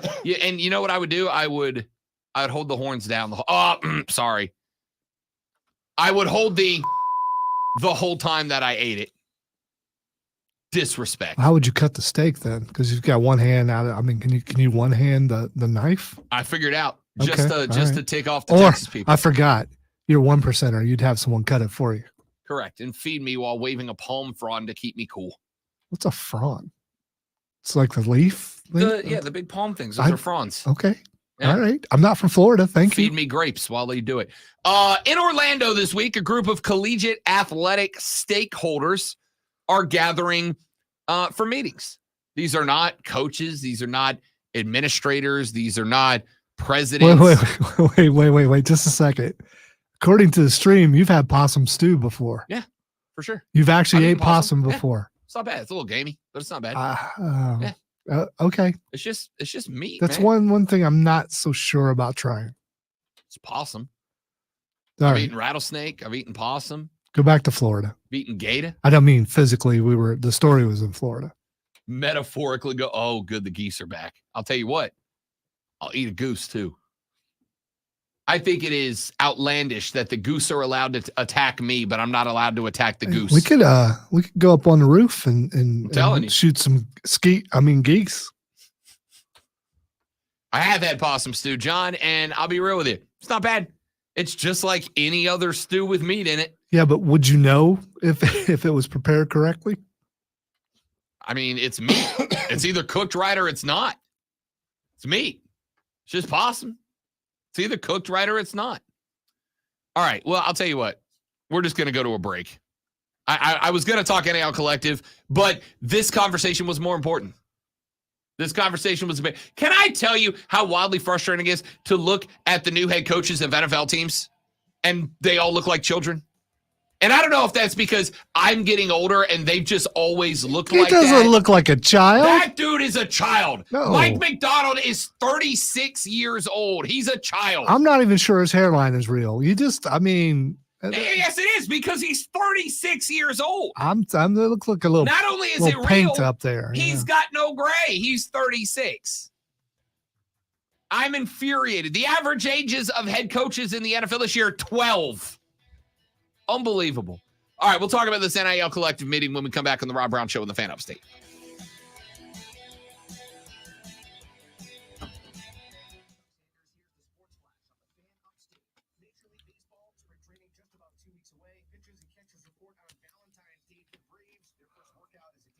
So it sounds like Rob has been at Granny's kitchen eating some vittles.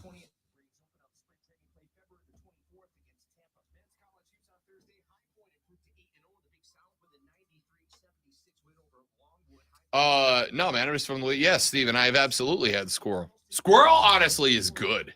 I've had squirrel and dumplings Squirrel's before. good. I'll tell you this. If the apocalypse was to happen, food would not be a problem for me. It is not food that I would struggle with. Geese, duck, I can kill them and I can cook them.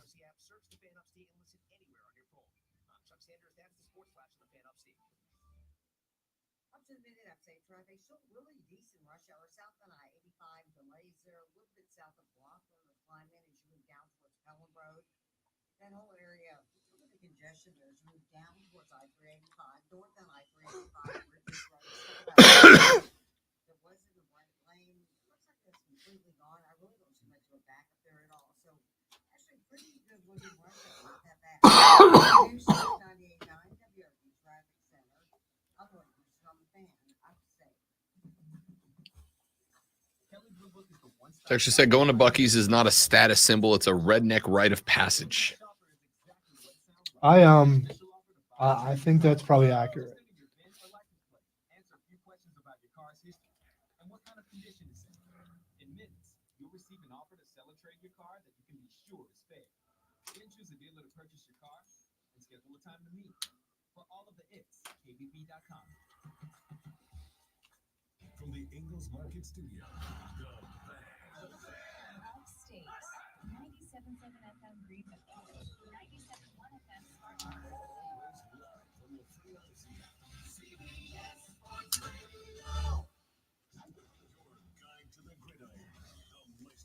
matchups and the keeper of all things cool in the sports world. This is the Rob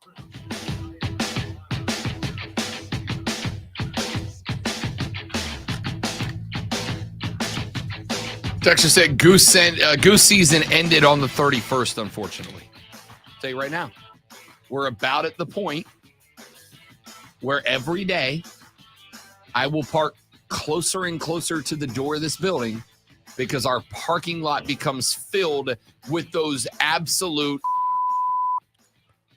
It's more about what they leave behind. Hate them. I don't know. I don't care. You can go poop in the grass. Just get away from my damn Yeah, car. but they don't. They do it like around your cars. All right, we got to get to this story. That's enough goose hating for the show. It's not. There's not enough goose hate. But we got to get to this. In Orlando this week, according to Ross Dellinger of Yahoo Sports, a group of college athletic stakeholders are gathering for meetings. Many of these people are influential to building rosters, compensating athletes, and steering the future of major college football and basketball programs. They are not coaches, nor are they athletic directors or commissioners. They are leaders of more than 24 name, image, and likeness collectives. Dellinger says, quote, in a dose of convenient timing, the Collective Association, a trade association of booster-backed NIL collectives, is scheduled to convene its first ever summit this week in Florida. The two-day event began yesterday, 2 days after one of the association's leading members, the Tennessee-affiliated Spire Sports Group, became the center of a publicized NCAA investigation over NIL-related allegations. We told you a little bit about that here on the Rob Brown radio program. The investigation into Tennessee is the latest in what appears to be a sudden wave of NCAA enforcement action over NIL-related matters. The association has levied penalties against FSU and is now investigating Florida as well. Dellinger writes, nearly 20 months into the NIL era, the governing body of college athletics is attempting to rectify years' worth of widespread and quite obvious rule breaking across the industry during a somewhat ambiguous time in college athletics. At the center of many of the cases are school-affiliated booster-led collectives, the third-party entities that sprung up as a way to compensate athletes through what many college leaders contend are phony endorsement and commercial deals, end quote. So, I got a lot of takes on all this, but I'll start with the simple one. Are they phony endorsement and commercial deals? Yeah. Yeah. At least the ones through the collectives are. But also no at the same time. Because most of these NIL collectives do require appearances and involvement with the collectives organizations from the athletes. I need you to show up to the mall and sign some autographs. I need you to go to this car dealership. I need you to come to my nephew's bar mitzvah. Whatever the case might be, I need you involved. I need you doing stuff. That is an endorsement. It is also an opportunity for those collectives to do, say, and sell things that bring more money in for them to do the same for more athletes down the line.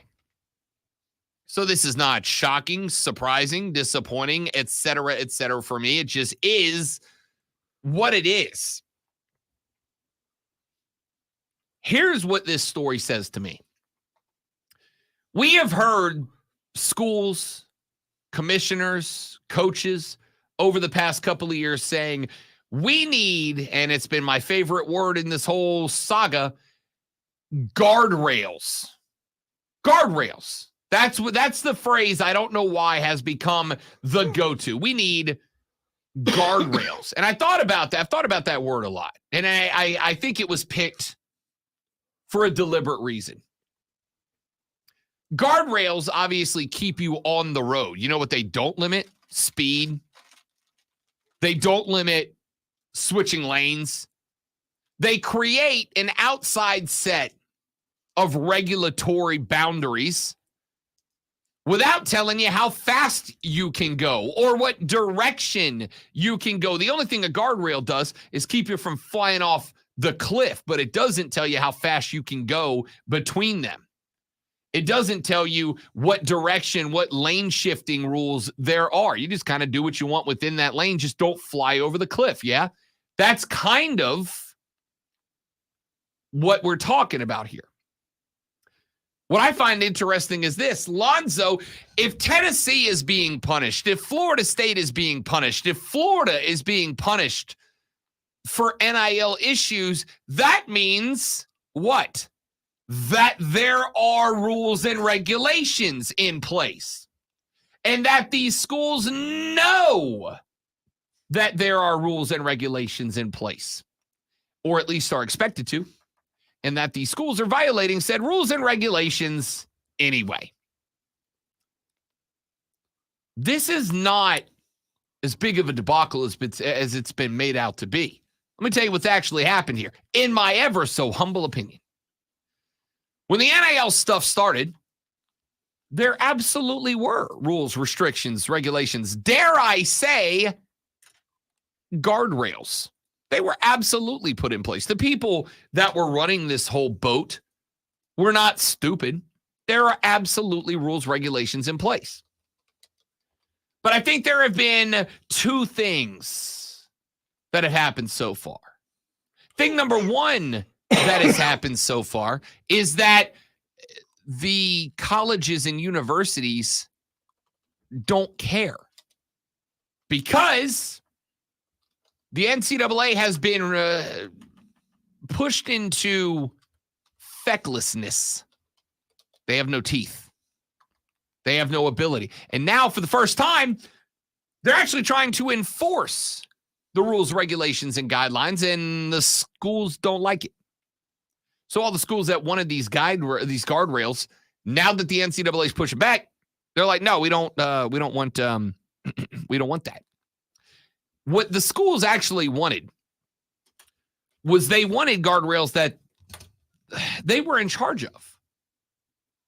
They wanted goalposts that were reasonable. They wanted rules, but they wanted rules the way that they wanted the rules. They didn't want rules.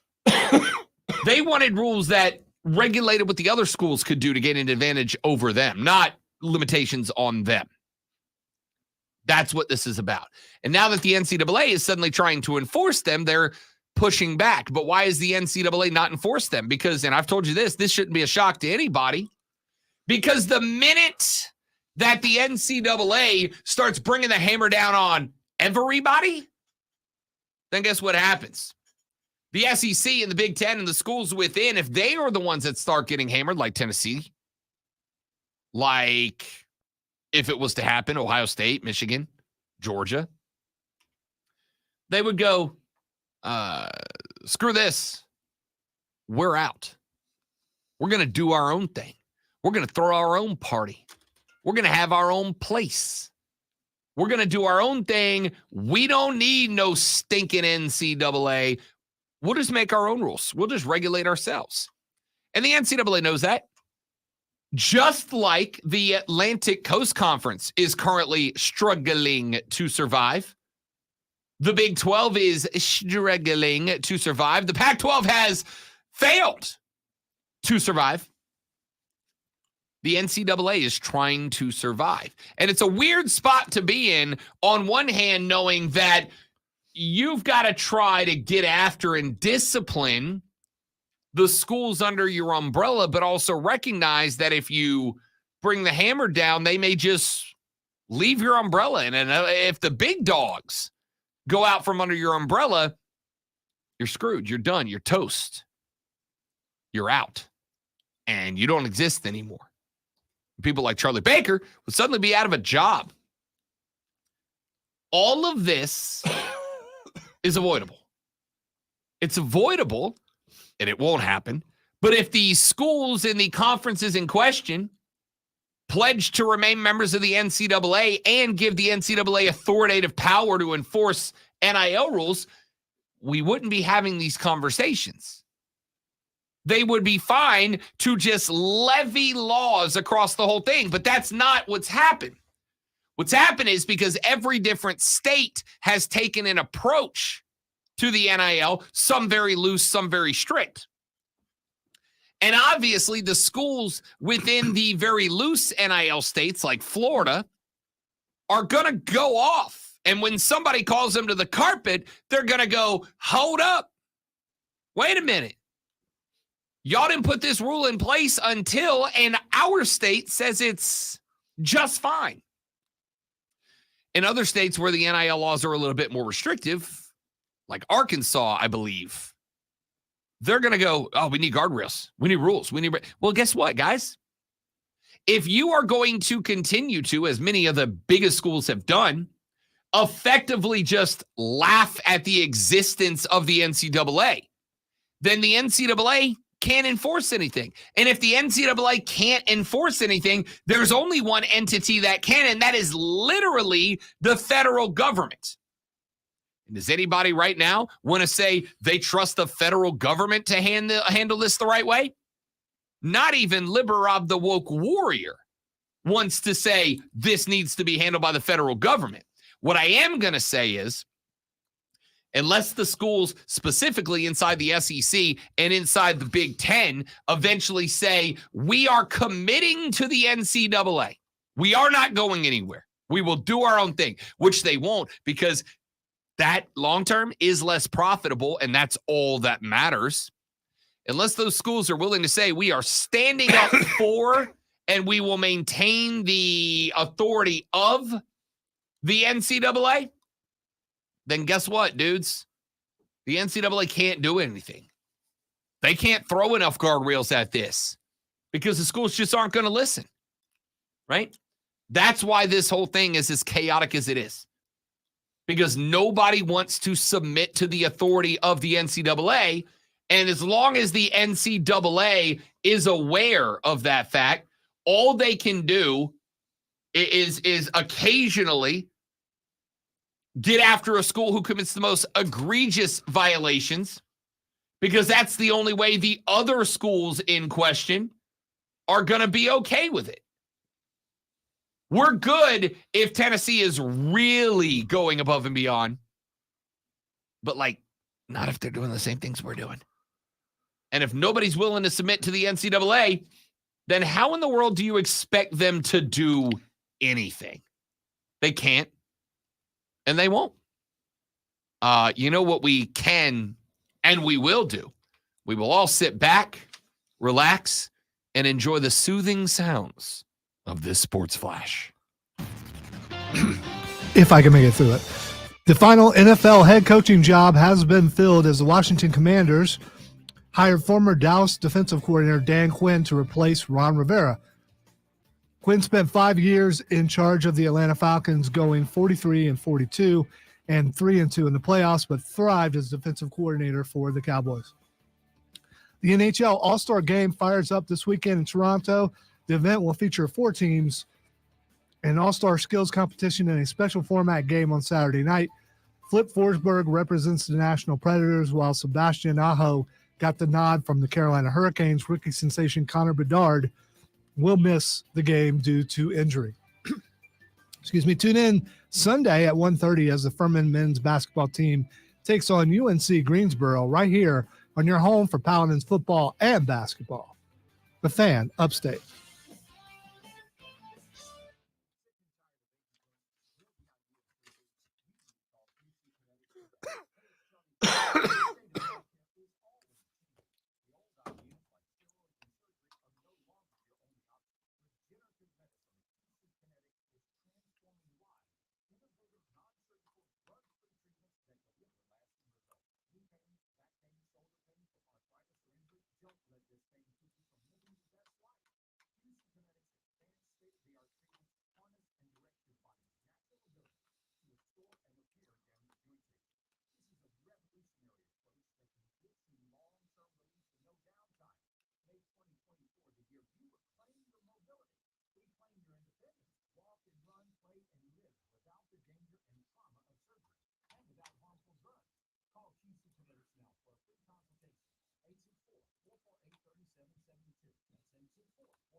Mitra!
Get wings the way you want them. Try Twin Peaks wings, bone and breaded, naked, smoked and grilled, or boneless in your favorite sauce or rub. I'm Bob Burke, founder and chairman of Burke America Parts Group, a family of brands that includes RepairClinic.com, an appliance and HVAC parts solution company that's grown into an international brand. Before AmericanEagle.com, we partially launched a new technology platform developed by another firm. American Eagle helped take our technology to a whole new level with digital marketing, software development, and business insights into our key markets, appliances, HVAC, and outdoor floor equipment, and did so both on time and on budget. AmericanEagle.com has the resources, experience, and talent needed to produce solutions. Our new platform developed by AmericanEagle.com has produced tremendous results with higher traffic, conversion, engagement, and online revenue. If you have any home repairs you need to take care of, To answer your earlier question, Stephen, yes, I have been there before. I have not. I've heard so much about it. That's where you get all the Game exotic stuff. meats, Yeah, right? I ate emu there, kangaroo ribs, just some stuff that you just go, okay, that doesn't exist, does it really? Let me try that. And it was for a Christmas party, so I didn't have to buy it. So of course I went, yeah, I'll take one of these and these and these.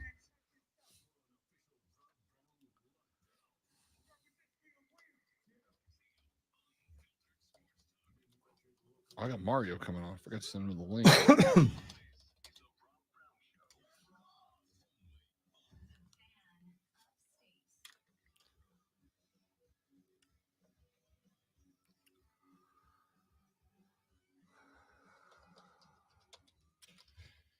And away we go, ladies and gentlemen. It is the third hour of the Rob Brown Show right now, right here on the Fan Upstate. I am Rob Brown. Over on the other side of the metaphorical glass is the king of the nerds, the great one, Lonzo. The highest of compliments available to anyone, by the way. Watching the world wake up from history. You did just, you reversed it. I'm not mad about it. Yeah, I'm not mad about it at all. It has just been a day back and forth, or really a week of it, of just sticking songs into each other's head out of, I don't know, spite, vengeance, animosity, whatever. Or just because it's the song that pops in your head. That's all. That's it. That's it. Everything doesn't have to come from a place of emotion. I'm a sensitive being. What do you want? All right. We got a lot coming up, a lot to do over the back half of the radio broadcast. We are actually going to go ahead and start our Super Bowl breakdown. Chiefs, Niners. We told you earlier in the show, heavy money coming in on Kansas City early. I will tell you, it will be on our website very soon, but the fine folks at Odyssey are currently gathering up, putting together a composite of the picks amongst the sports talk radio experts that work here at this fine corporation. Can't wait to hear what you guys all say. I got a chance to glance at the old cheat sheet yesterday of hosts from around the country, and they are of the same mind, great one, the mind that Kansas City has been the heavy favorite amongst folks working for this here sports radio corporation, which I find interesting. Is the world ready for another Kansas City Super Bowl championship? You know everybody's pulling for San Francisco, right? Not everybody. You're the dynasty now. Not everybody. Everybody who's not a Chiefs fan is a Niners fan. Everybody. They've done the survey. The map's red, but it's the San Francisco. Wouldn't you rather it be that than people be uninterested? Yes. I care. I love it when America cares. And if that means they've all got to stack up against the great one, so be it. I hope they show Taylor for 2 minutes as opposed to 25 seconds or whatever it is, all collectively in a game. There was more I hope shots. every time she comes in, some guy, idiot, throws a brick at his TV. Chad, Brad, Dad, and Thad getting mad. Oh, I didn't mean to rhyme, but that was good. I'm real good at this job, y'all. Hey, let's talk some basketball, shall we? My dude, the hating ass one himself, Mario Herron, expert basketball talking person from the BetQL Network. He is also the executive producer of my mom's favorite sports talk gambling show, Bet for the Cycle, which airs every Saturday from noon to 4 on the BetQL Network and fine Odyssey stations everywhere. Joins us now on the show. Hey, real quick, this should bother you, Rob, that he wakes up with his hair looking like that and you have to put all that work into yours. Oh, Dolly Parton once said, Lonzo, wait, takes a lot she of can money speak? to look this cheap. Dolly Parton can speak? Not only can she speak, when she speaks, it becomes law of the land.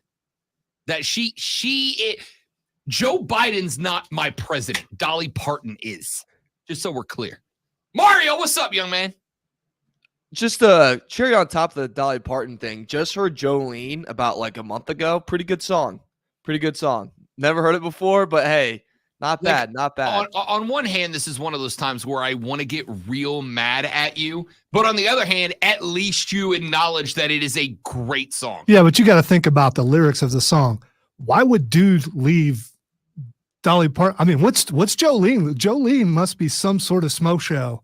If you're gonna, that is literally what the song is. I mean, about. if you're gonna leave Dolly Parton and go mess with Jolene, that's literally the song. Is that she is a knockout, and even Dolly Parton's like, your beauty is beyond compare. Irish green eyes. Yeah, it's a green eyes. Flaming locks of auburn hair with ivory skin and eyes of emerald green. Jolene's a banger, man. You're not wrong. I'm like simultaneous. Let me tell you where I am, Mario. It's the same that I'm looking at you right now as I do when the Ravens introduce their new head coach and he's also a child. It is I'm taking it out on you. It is infuriating that I, a very young person, am looking at NFL coaches 5 years younger than I am when I've accomplished nothing with my life. Yeah, but you're talking to Mario. That's an accomplishment. True.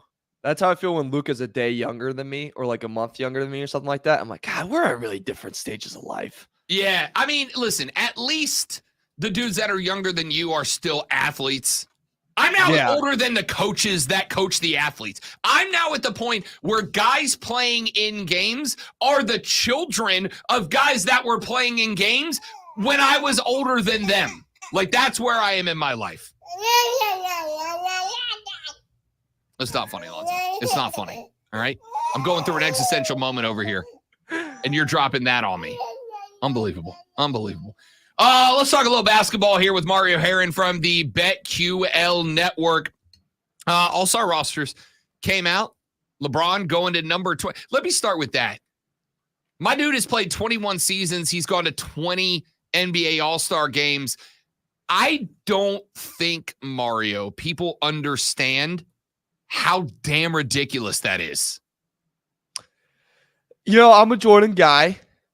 I'll forever be a Jordan guy until I die. He is my Jesus.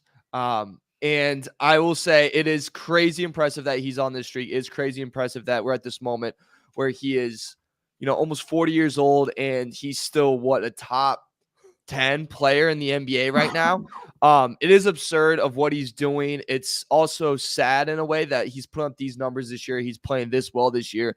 And the Lakers aren't like this competitive playoff team. Like, they're just not. And they're desperate to make a move. And, you know, they don't really have a lot of things to do to make a move. That being said, you know, congratulations to LeBron as an all-star starter. Whatever. Congrats. Sabonis, we're just not going to invite him.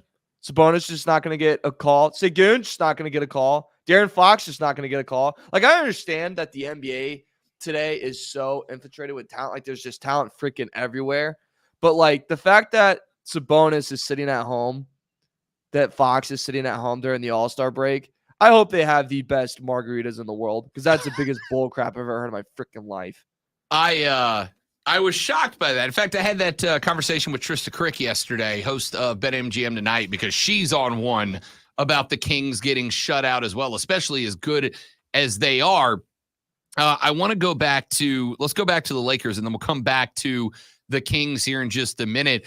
I came into this year saying, you are at the point in your career where, or this franchise is at the point in their history where, if you are asking LeBron to be your number one threat night in, night out, you're not a championship caliber team. LeBron needs to be at a point in his career where he is a luxury, where him going out and having a 42-point night should be added on top of other guys, not other guys adding on top of that. And the fact that here we are at the All-Star break, and if it ain't, well, with the exception of last night, because Austin Reeves is a dog, but with the exception of the occasional Austin Reeves night and the occasional Anthony Davis night, basically, as go the Lakers, go LeBron. And that's why I've been telling people since a week and a half into the season, even when they were on their high note, the Lakers are not winning the NBA championship this year, dude. LeBron can't be your main dude. He needs to be a luxury, not your primary facilitator.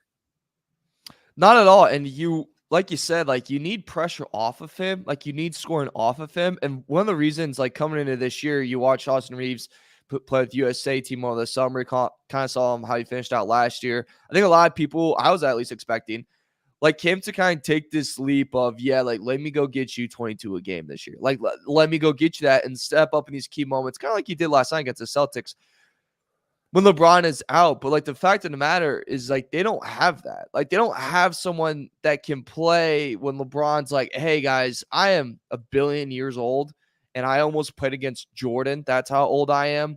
Like, I need a break. And, you know, there's no one on that team that goes, yeah, I got it. Anthony Davis can't do that because Anthony Davis needs a break with him. Like, his young star needs the exact same minutes restriction, as that exact same rest days as him. They're also three-point shooting. Sucks. They also have D'Angelo Russell. By the way, he's a one step forward, 6 steps back type of player. So I put him in the category as sucks. You need more 3-and-D guys. Are we really going to run this back with Buddy Hield to work perfectly with you? He's not going to LA. You want Zach LaVine? He doesn't play defense. And then on top of that, Darvin Ham's not, it's proven that I don't think he's as bad as coach people are saying he is. I know his defensive coverages have made no sense, but there's no faith in the locker room in anyone with Darvin Ham. It's just an all-out disaster. And Rob, to be honest with you, I'm pretty excited about it. Like, it makes me feel good inside. Yeah. We were talking about that earlier with the heavy Vegas money coming in on the Kansas City Chiefs. I said, it's almost ironic because everybody wants to see the Chiefs dynasty fall, but nobody's betting on it to do it. I don't have that same vibe with the Lakers, man. Like there's probably 9 teams out west. I'll say this. If you put them in a playoff series right now, even though I cannot stand Willie Green as the head coach of the New Orleans Pelicans, I legitimately think it's a 50-50 shot that New Orleans could beat the Lakers in a 7-game series right now, and they are far from a top-tier contender in the West. This team is not it, man.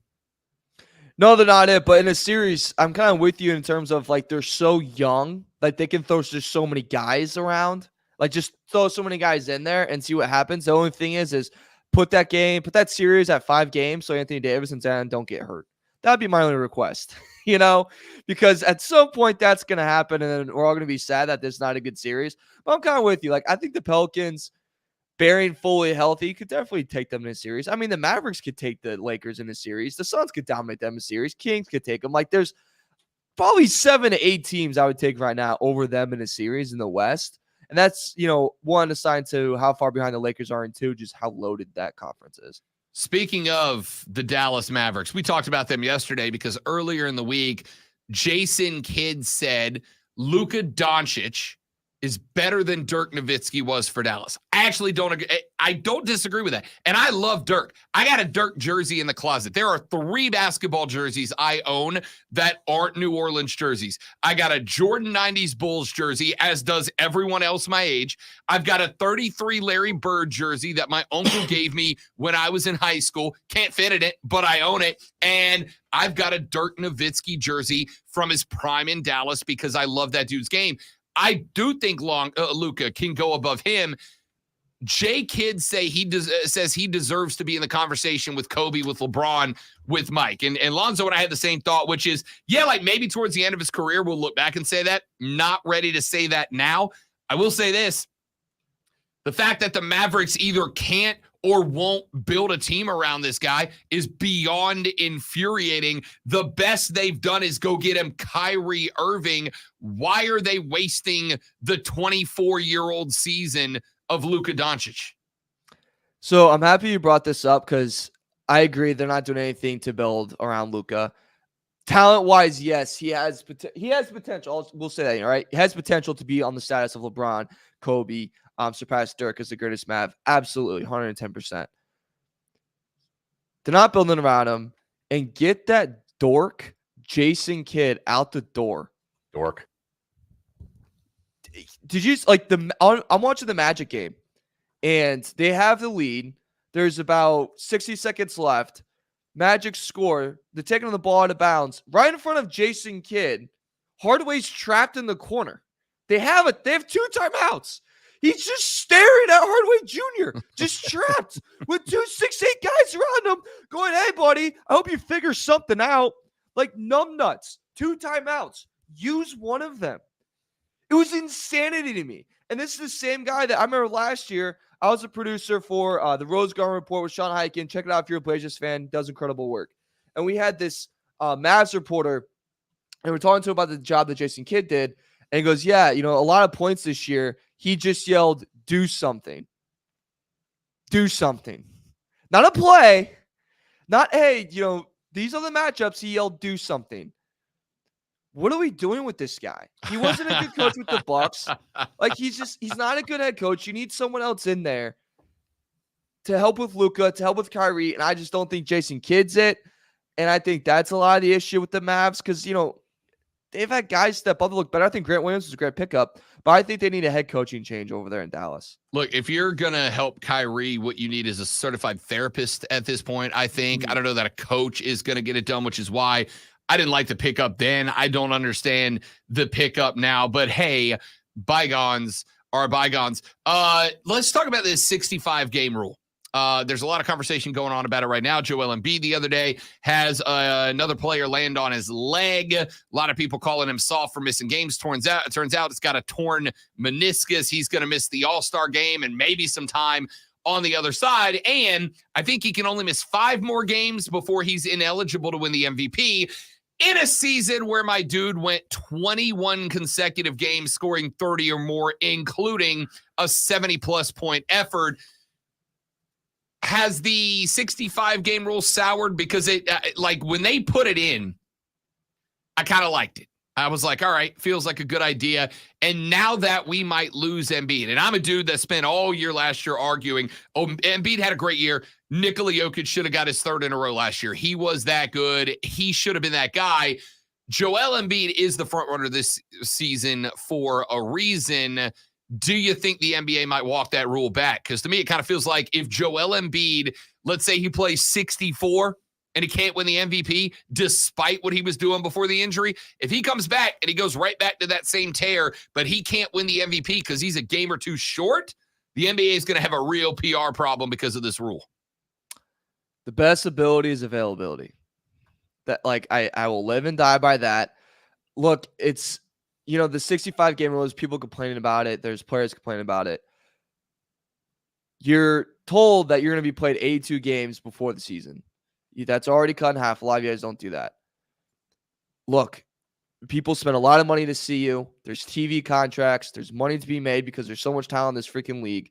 If you can't play 65 games, then I'm sorry, you don't deserve an award. Like, you just don't deserve it. Like, who? And by the way, is this like the first time we're having a problem with MVP? Is this really going to be the first problem in NBA history? Do you guys remember Steve Nash won an MVP over Kobe? Do you remember Karl Malone won an MVP over Michael Jordan?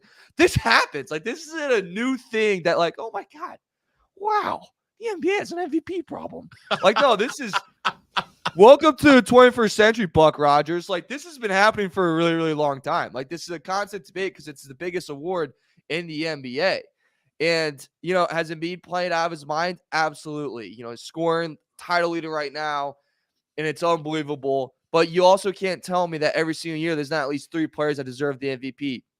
You make a strong case that SGA is going to deserve MVP at the end of this year. Right now, he's 3rd in scoring. He could go to 1st. And by the way, he's 1st in steals, so he does on both sides of the floor.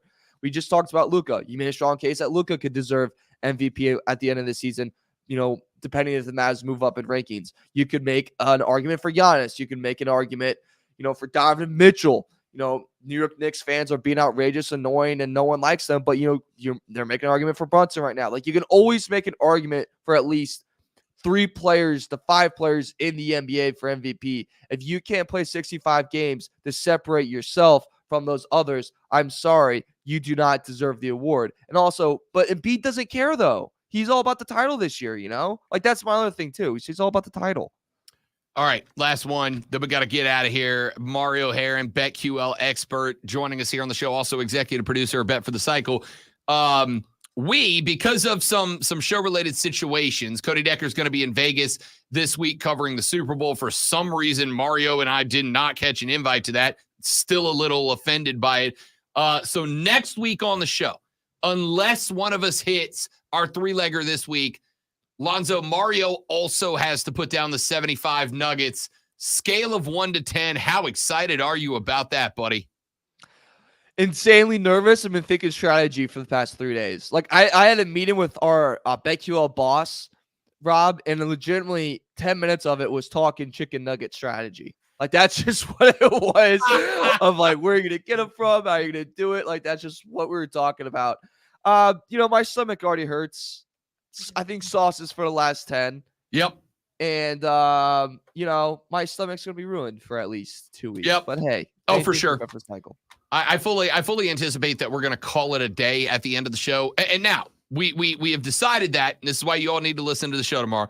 We got one last parlay v parlay challenge. If either team wins tomorrow, they are off the hook for the 75 Nuggets. But next Saturday, somebody's going 75 deep. What's our game? Oh, let me pull it up right now. It is Bucks. I know it's an NBA game. We're switching. I like it. I like it. Yeah, you have to. So it's Bucks. Let me pull it up right here. Bucks versus Mavericks. Bucks, Mavs. I like it. Luka and the points over. Let's lock that in. Yeah. Mario Heron is the NBA insider for the BetQL network. He is also the executive producer for Bet for the Cycle, which airs every Saturday from noon to 4 on the BetQL network. Thanks for coming by, big fella. Hey, thanks for having me. Hope Chiefs lose and Lonzo, hair looks good as ever. And Rob, the hair looks really good too. Listen, he's a Chiefs fan. You just told him you hope his team loses the Super Bowl. Your hair compliments are not accepted anymore. Well, they kind of equal out. Cancel So out? that's why he did that. Yeah, Right. it's all right. You stay neutral on Yeah, this. sure. show, at Not least. checkers.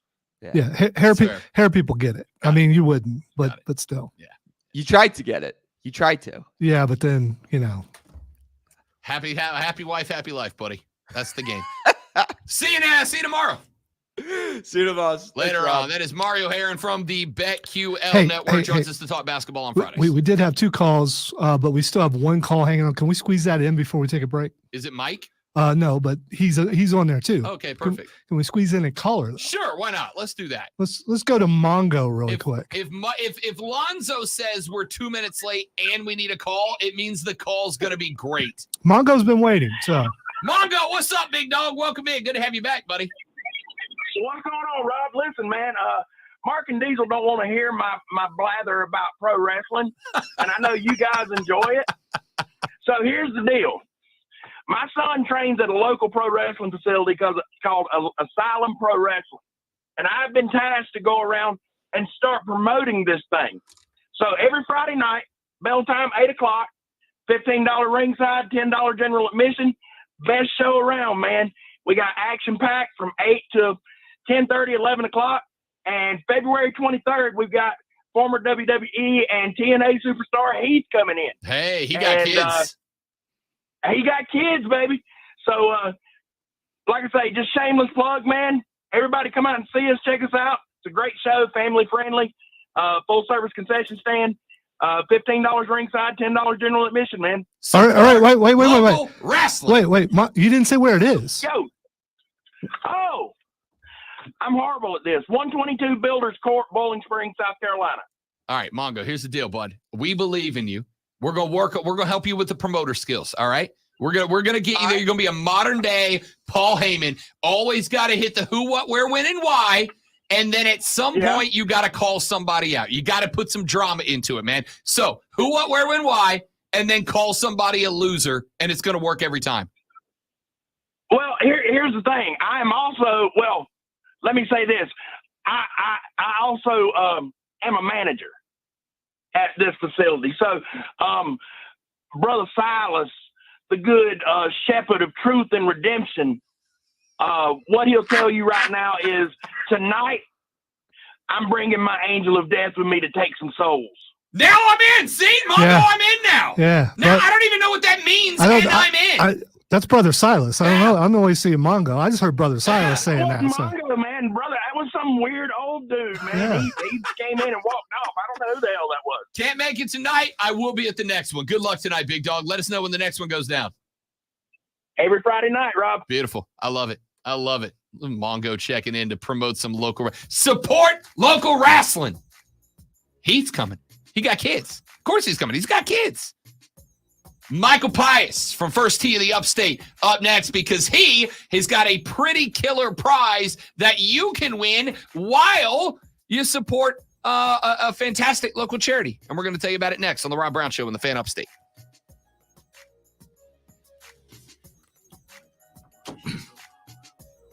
That's awesome. The phone lines were lighting up. Yeah, I know. I saw. I'm like, we have one guest today, and you're all going to call when we're on that. Awesome. We got to go see some Mongo. Oh, hell yeah. Brother Silas. I love Brother Silas already. I do too. All right, guys, we're going to say, boy, I got to use the restroom. We'll be right back. Don't go anywhere.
store manager to a head mechanic.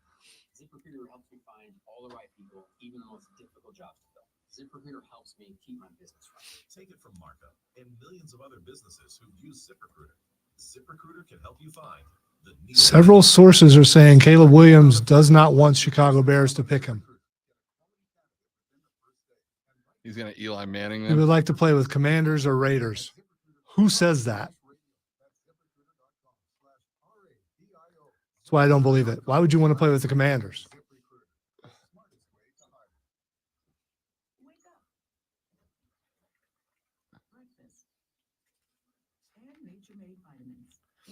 That's cool, James.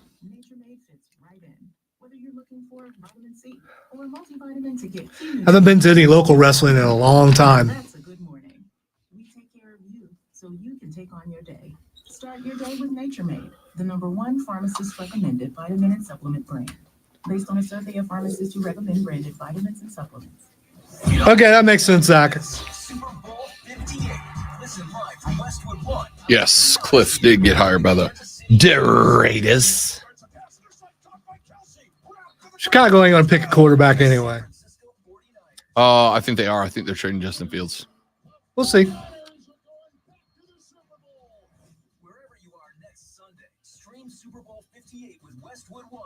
I could legitimately see Justin Fields in Atlanta next year.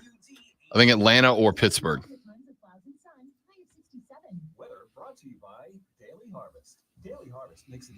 I hope it's in Atlanta then, because then I can actually see him play some. Sponsored by Family Dollar. Getting ready for the big game? Keep everyone cheering with the perfect lineup of game day essentials. Pick up brand favorite snacks and soft drinks at great everyday low prices. And save even more when you shop with Smart Coupons. Family Dollar. No comment, BTR. No comment. Wow, speaking of one of those shows. But #2 in sports might surprise you.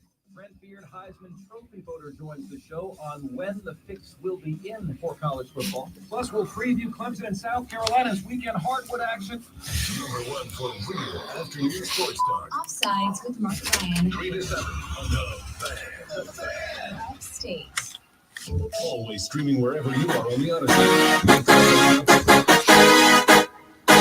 Onward and forward rolls the Rob Brown Show right here on the Fan Upstate. Now joining us on the phone line is a gentleman I've had the pleasure to, I'm going to say work with. Let's be real. He's done all the hard work, and I just talk to him sometimes. Michael Pius, the executive director of the First Tee of the Upstate, joins us here on the Rob Brown Show on the Fan Upstate. What's up, young man? Hey, Rob. Thanks again for having me on. I appreciate it. Of course, buddy. Happy to do it. And especially happy to do it because I believe you told me off the air that if the winner of the round of golf at Pebble Beach wins, they're obligated and must take me with them. Is that what you told me earlier? Yeah, that's fine. I mean, it's a foursome, so I'm a good travel buddy too. I mean, I'm just going to throw that out there to the listeners. Go out, have a good time. I actually got to caddy out there a few times for one of my First Tee participants when they played in the First Tee Open years ago. So yeah, let's make it a trip. I love it. I love it. Michael Pius here on the Rob Brown Show and the Fan Upstate. And you don't have to take Mike and I. You can. You're welcome to. But you don't have to take Mike and I if you win the round of golf, the foursome at Pebble Beach. This is, we talked about this the last couple of years running now, Mike, because it is something awesome that you guys do, because not only do people get to give to an organization that I have believed in for years now. I used to do work with the First Tee down in Pensacola as well. But you also might get to go play Pebble Beach, which if you're going to give to charity, that's a pretty good prize for doing it.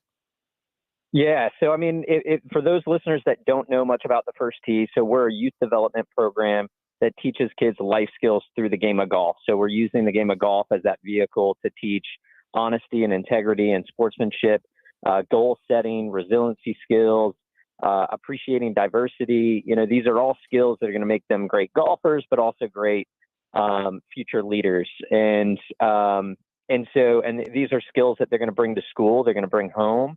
with them, and it's just a lot of fun. It's a great way to, again, learn the great game of golf, but also those inherent values that go along with the game. And this is perfect timing to have me on with our spring registration just opening up last week. We had a record number of kids register in the first day. We still have a few spots available. We actually have some classes that already have a wait list, but we've got classes starting the week of March 11th. So you can get on our website at firstteeupstate.org/register.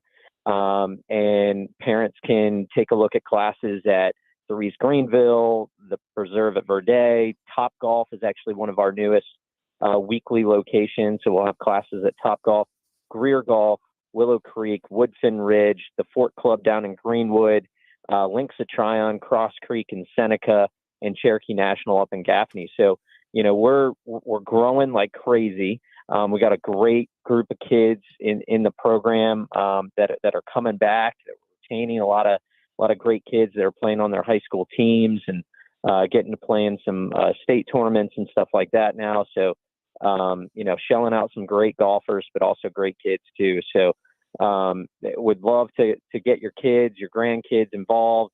The listeners out there, just log on to our website again. It's firstteeupstate.org/register. And then, we're a nonprofit, so we have to do fundraising events, and we create unique experiences for our kids to learn these great golf skills and life skills. But we also put on some unique fundraisers. So just like this one, the golf trip out to Pebble Beach, we've been doing this, since 2019. We kind of mixed it up. We went to Whistling Straits one year, went down to Harbor Town another year during COVID. But we're back doing the Pebble Beach trip, and it just gets better and better every year. We got 3 rounds of golf for 4 golfers, Pebble Beach, Spyglass, and TPC Harding Park, 3-night stay at the lodge at Pebble Beach. So you literally roll out of bed and you're on the 18th fairway right there.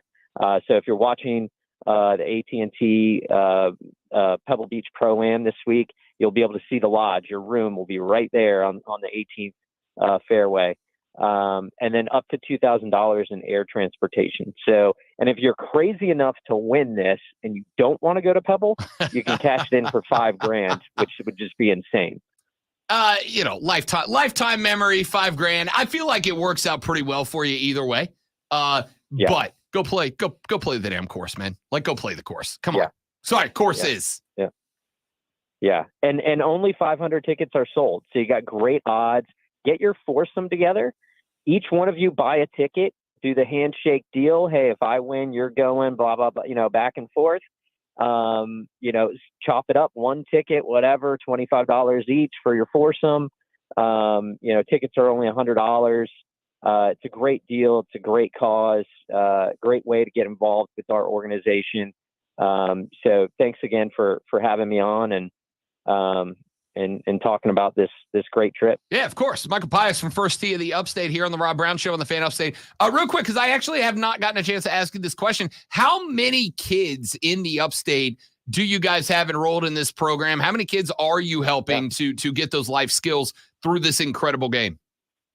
We had a record number of kids last year. We had 801 kids sign up for our golf course programming. Again, from Gaffney to Seneca, all the way down to Greenwood now. We pretty much encompass almost the entire Upstate now. And then we have one of the largest school programs in the country per capita. We've got over 64,000 kids that go through our school program. So if your school doesn't have our First Tee program in their schools, in their physical education classes, please reach out to us. We'd love to get the equipment, the manuals, the lesson plans to the PE teachers so that they can conduct the programming right there during their PE classes. We have some great schools. We're in every school in Cherokee County, Spartanburg County, all but 2 in Greenville County. We've added a couple private schools. We have Christ Church that's going to be starting our program this month. We've got a school in Seneca. We've got 8 schools coming on board in Greenwood. So that's a massive, massive program for us, and a lot of fun. We provide modified, plastic clubs, tennis balls, Velcro targets. It's all very colorful equipment. The kids absolutely love it. It's a lot different than just, and I love basketball, so nothing against basketball, but it's a lot better than just taking a basketball, throw it out in the gym and say, run around for 25 minutes. Our program is very structured. Again, the secret sauce is the character education. So when a kid goes to their PE class, they're not only learning how to chip, pitch, putt, full swing, but they're also learning about honesty and integrity and courtesy and responsibility.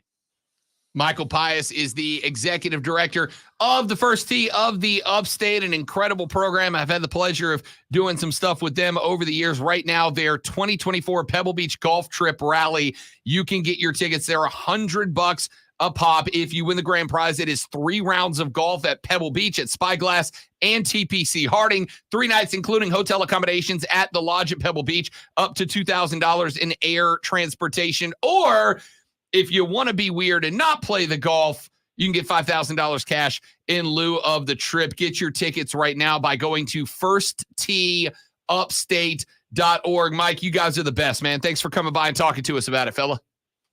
Thanks a lot, Rob. I really appreciate it. Anytime, my man. That is Michael Pius, executive director of the First Tee of the Upstate. Go, listen, trust me. Get involved with this, all right? Get involved with this. I'll tell you right now, if you would like to take Lonzo, he's going to drive to meet you. But I think we could get Zoe to drive to California and play his first round of golf at Pebble Beach. That's a long drive. It is, but it's Pebble Beach. It might be the most famous golf course in the world. I got a lot of vacation days. Yeah. So, yeah, well, why not? Take your time. First round of, if you win, you can take Lonzo if you want. He'll meet you there. All right. Or you can take me. You take both of us. We'll do the Rob Brown Show from Pebble Beach on our dime. We can do that. We're capable. Yeah. Yeah. Thanks to Mike. Thanks to Mario. Let's take a break. When we come back in just a minute. Y'all, South Carolina has had some games against Tennessee. They had the 63-point outburst on the football field. They knocked off a top 6 Tennessee team. Tennessee did something yesterday so heinous, so awful. I have to talk about it because I'm furious. And I'll tell you what it is when we come back on the Rob Brown Show in the Fan Upstate.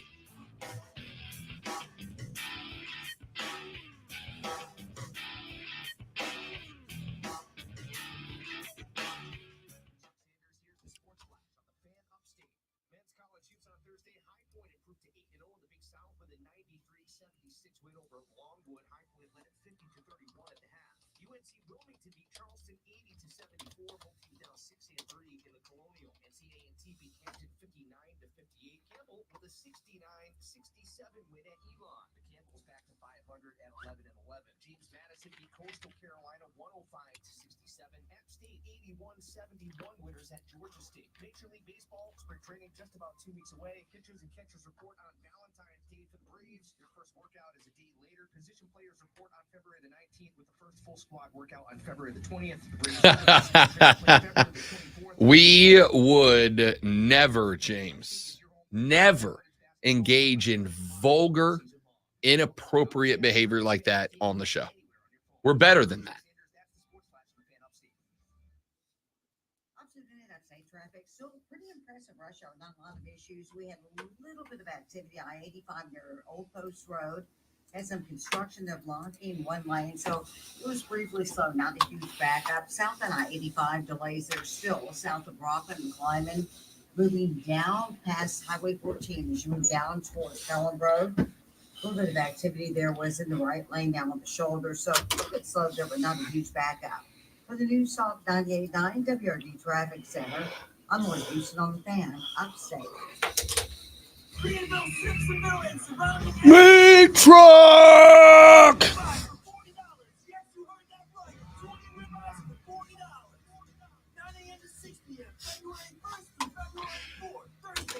Tex just said, I'm so pumped up about these bleeping ribeyes, I could barely sleep last night.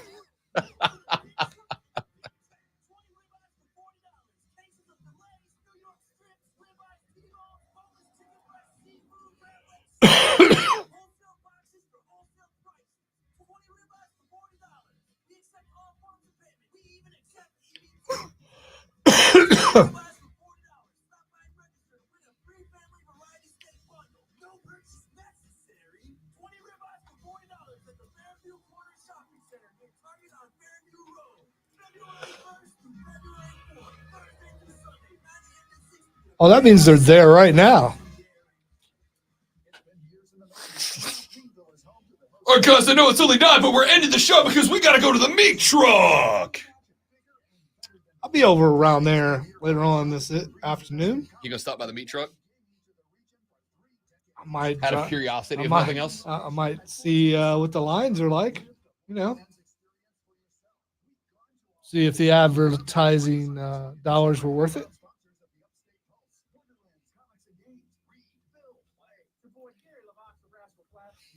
I wonder if they only bought this station. Meat truck.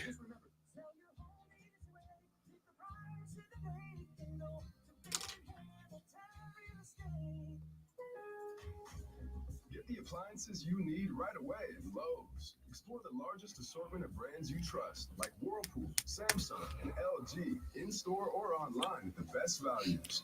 I apologize for yawning. I had to take medication that seems to curb the coughing. There are other effects.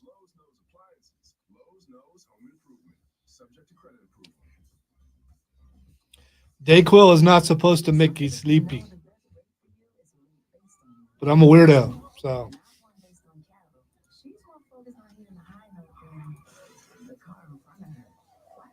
Based on anyone else. Get one based on you with DriveWise from Austin.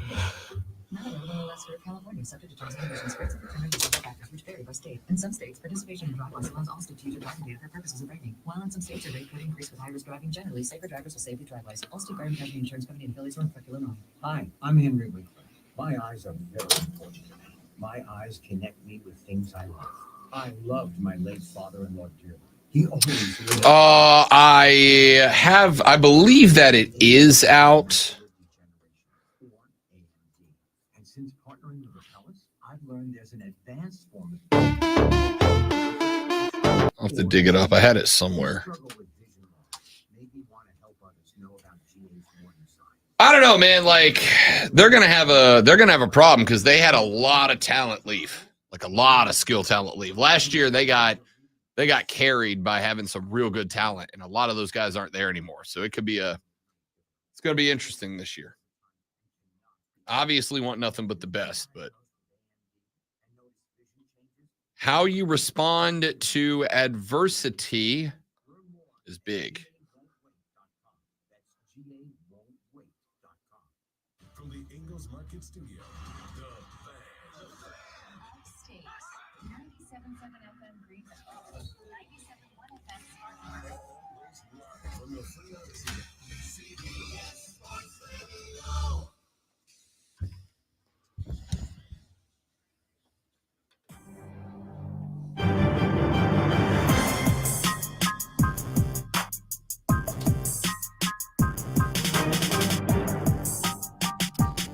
The Rob Brown Show carries on. It is the Fan Upstate. Rob and Lonzo with you on a beautiful Upstate Friday morning. Our first football-free weekend since like August of last year. And this is true, hate it. I hate it a lot.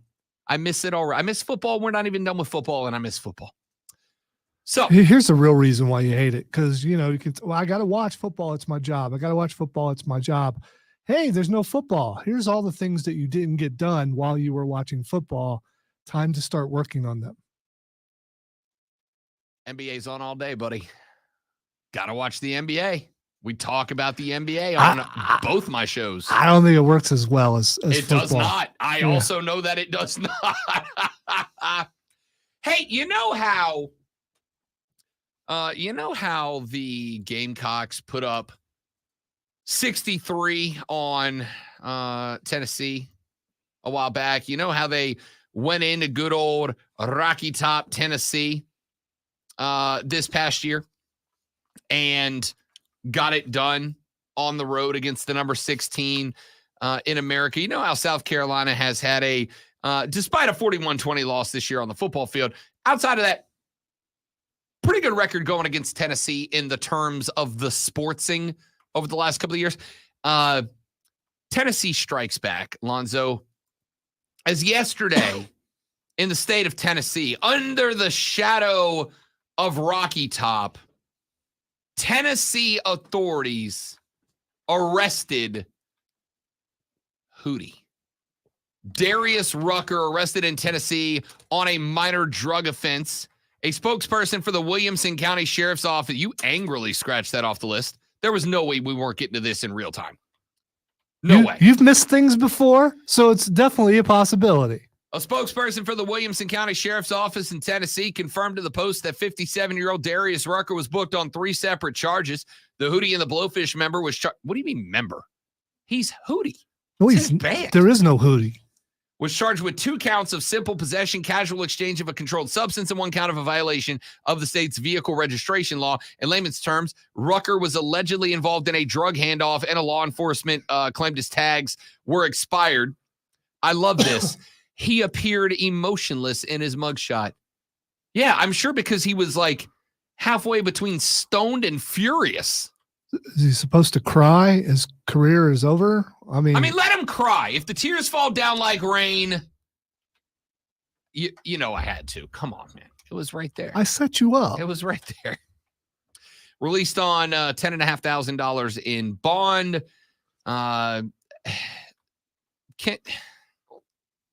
Tennessee, I know you're mad. All right. I know you're upset. I know you're mad. I get it. South Carolina's owned you. You got a football win, but it wasn't the 63-point beatdown they hammered on you. They came into your house the other day, and they knocked off your number 6 team and established themselves up towards the top of the SEC pecking order. I get it. I understand. Like, I respect it. But leave Hootie alone, all right? Leave Hootie alone. Do you think for a second that cracked rear view wasn't inspired by a little hippie lettuce? Of course it was. Let him cry. Let my man live. Was he above the law? I mean, Dude, can I tell you what I'm most excited about? He should be arrested for his foray into country music. No, he should not. Yeah, I mean, Should not. absolutely. Darius is great. Darius is great. Let me tell you what I am most excited about right now.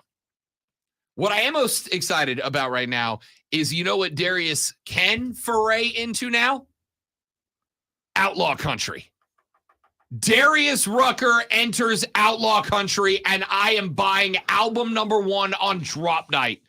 Spotify, iTunes, CD, cassette, I don't care.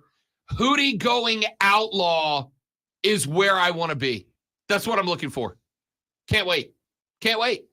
Outlaw Hootie is going to be next level. He gave you what he gave you with Hootie and the Blowfish. He had I thought, pretty good foray into country music. Now I want full outlaw country. Darius Rucker. Let Darius live, man. Like, I get it, Tennessee. You're mad. You're upset. But you ain't got to do my boy like that. So would you be willing to come against him if he decided to go bro country instead? Darius is incapable of bro country. Well, He's incapable of bro country. You got to have a little Delta Bravo in you to pull off bro country. All right? There's no Delta Bravo in Hootie that I'm aware of. I don't know the guy personally. There's like an ex-girlfriend of his out there that said that this is karma. All right. I mean, hey, relationships go sour. I don't ever gauge a person's character based on the comments of an ex, because you never know how it went down, right? I'm just saying, Rocky Top, I get you're upset. I get you're frustrated. I get the Gamecocks came into your house and gave it to you the other night. I get that they bumped you out of the number 2 spot in the SEC. I get you're frustrated, but don't take it out on Hootie. Hootie didn't do it, all right? Don't take it out on Darius. well, he did do something. That's why he was arrested. I mean, trailed after a handoff. I mean, and they're not even talking about what kind of drugs it was. That implies to me that's a little bit harder than what you're acting like as far as drugs go. Somebody said Hootie putting the blow in Blowfish. See, that's what I'm saying. It sounds like it might be a little something harder. I don't know, man. It's Tennessee. I don't know. Like outlaw country Darius, who just wanted to get involved with some devil's lettuce after a concert. Like, I get it. No way it's marijuana, dude. It's something harder. $10, it's marijuana. $10. They literally popped it All with right, weed all right. because it's Tennessee. Lunch. That it comes out. Darius was high. That's it. He was high. He had some weed, as by the way, like 90% of that type of music artists have. You think Dave Matthews is coming up with Dave Matthews stuff without a little weed and shrooms? No. You think Cracked Rear View wasn't inspired by the ganja? Of course it was. Listen to that album. Let Hootie free. Free Hootie. Hashtag free Hootie. Get it trending. Didn't realize I was working with an expert on that sort of thing. So, I mean, okay. All right. I've been around musicians most of my life. The folks in Tennessee they're on one, man. They're so mad they took it out on who. By the way, if you don't think like 90% of the music out of Nashville isn't made by folks participating in that particular lifestyle, you don't know country music, man. You just don't. You're right. I don't. Oh, leave Hootie alone. All right. Just leave Hootie alone. Sports Flash. The NBA's annual All-Star Game will take place February 18th in Indianapolis, and yesterday the rosters for the East and the West were dropped as the game returns to a traditional conference versus conference format. LeBron James will lead the West as he plays in his record 20th All-Star Game, while Giannis will captain the East. Kevin Durant, Nikola Jokic, Luka Doncic, and Shai Gilgeous-Alexander are starters alongside James. Giannis will run with Jason Tatum, Tyrese Halliburton, and Damian Lillard, that's Damian Lillard, by the way, along with Joel Embiid's injury replacement. You tried doing this without coffee. The final NFL head coaching job has been filled as the Washington Commanders hired former Dallas defensive coordinator Dan Quinn to replace Ron Rivera. Tune in Sunday at 1:30 as the Furman men's basketball team takes on UNC Greensboro right here on the Fan Upstate.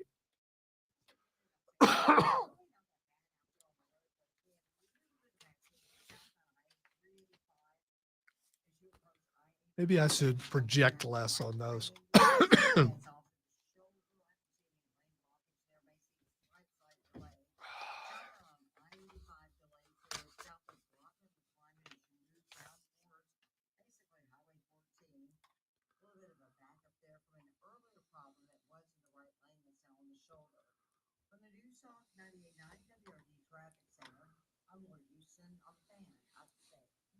It's easy to think all money managers are pretty much the same, but at Fisher Investments, we're clearly different. Different how? Sell high commission investment products, right? No, Fisher Investments doesn't sell any commission-based investment products. Well, you must earn commissions on trades. Nope, never at Fisher. We're a fiduciary, obligated to act in our client's best interest. It's the highest standard of care for a financial advisor. How do you know what's in their best interest? You get to know clients and then tailor a portfolio based on their goals and needs. You probably take in some hidden later fees. No, we have one. I don't drink coffee. Never have, never will. No, I've been sick for like 3 weeks, dude.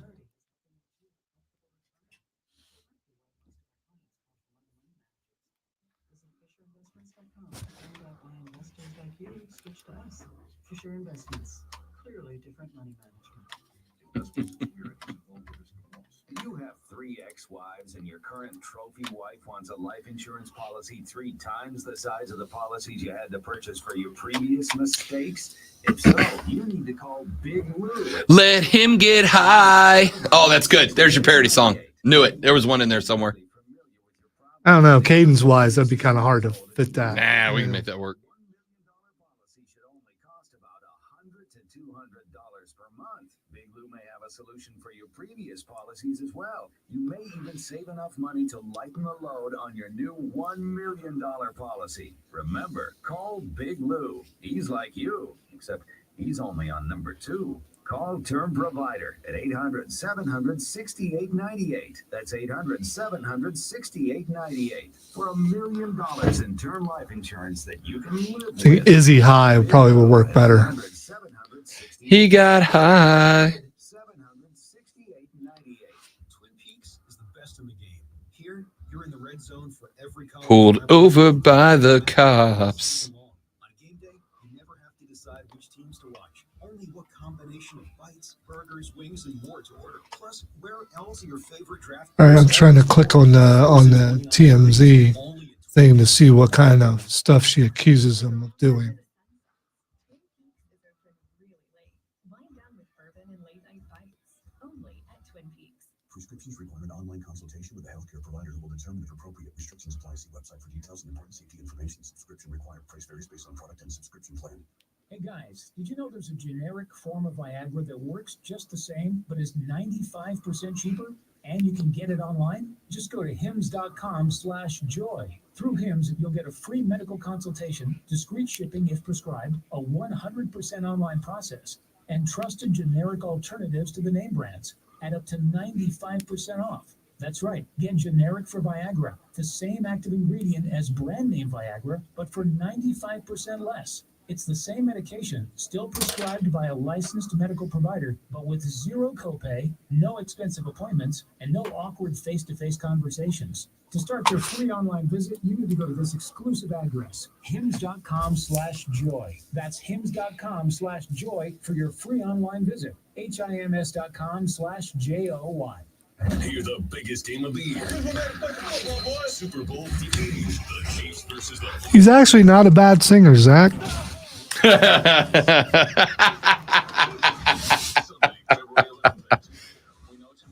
Next to my name, it very clearly emphasizes background in background vocals. He's by far not the worst singer on the station. I will accept that as true.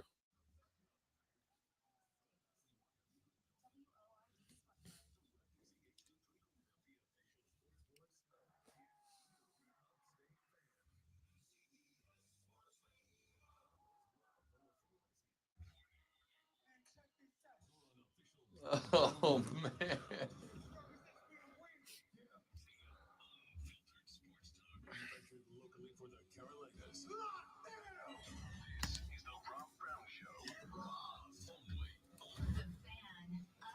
Yeah!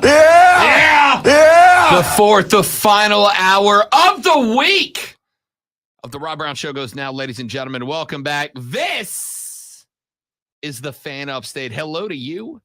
And how do you do, Upstate South Carolina? Hello, America. I'm talking to America here. What up, world?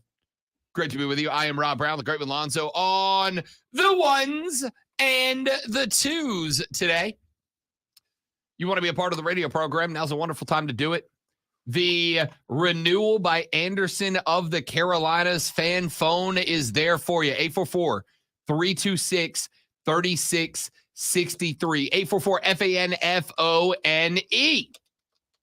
You can text us on the text line right now, as a matter of fact, at 71307. 71307 is the text line number. Start your text with FAN, F-A-M. We'll read it on the air. Texture says, Dave Matthews confirmed that I worked Barricade at his concert this fall. Talked about writing a song after doing shrooms and then played it. Oh, yeah, I was there. I need you all to know that a good, healthy chunk of your favorite music, 100% drug inspired. All right, a couple questions there. Working Barricade? Yeah, at the concert. What's that mean? At the front of, there's a barricade between the So bouncer, where the fans and the security? stage, security. Okay, Yeah, all right. basically. And you said you were there. So you were also partaking of the mushrooms? No, I was not. Okay, all right. I was not. It's not my bag. It's also not my bag to care if other people do. Live and let live. It's your life. Go bananas. Unless it's Aaron Rodgers, then it's fair game. I've never busted up Aaron for being a shroom guy. That's not what I busted up Aaron for. Aaron doesn't get busted because he does shrooms. Have at, big dog. I don't care. If you listen. All right, don't do anything that's illegal because that can get you arrested, like Darius Rucker. If you can go out there and you can Doc Ellis it, have at. Live your life. I'm not here to judge. Doc Ellis threw a no-no on LSD. If you can perform at that level, go bananas. I don't care. Have a ball, man. Have a ball. Texas says, what is this country music you speak of? Never heard about it. You are a blessed individual. Haters. Noted country music star Taylor Swift. Yeah, like the first year she was out. All right, let's get to some sports balls conversations, shall we? As we round out the week of broadcasting here on the Rob Brown Show and the Fan Upstate. A couple of things we have not gotten an opportunity to get to at this point. We talked a little bit about it yesterday, though we did not go in depth in it. The professional golfers, the PGA, Professional Golf Association. Yeah, that's it. I know this. I've done sports before. PGA Tour has entered into a partnership with an outside organization that could pump as much as $3.1 billion with a B dollars into the tour. Earlier this week, Rory McIlroy. What is happening to me today? Rory McIlroy issued a statement that a lot of people found very interesting. Rory McIlroy, that's the guy, that's the name. You got to pronounce it that way every single time now, right? Kent State. Rory McIlroy said that now he does believe that Live Tour guys should be able to come back without a penalty. Now he does believe that guys who left the PGA Tour to go play on the Live Tour should be welcomed back with open arms. And Journey, yes. I was thinking with arms wide open. So, I mean. I like that too. I'm good with it either way. Rory said that guys that left the tour should be allowed to come back. No problems, no questions, no worries. And that was a departure from the statements made by Rory McIlroy in days gone by.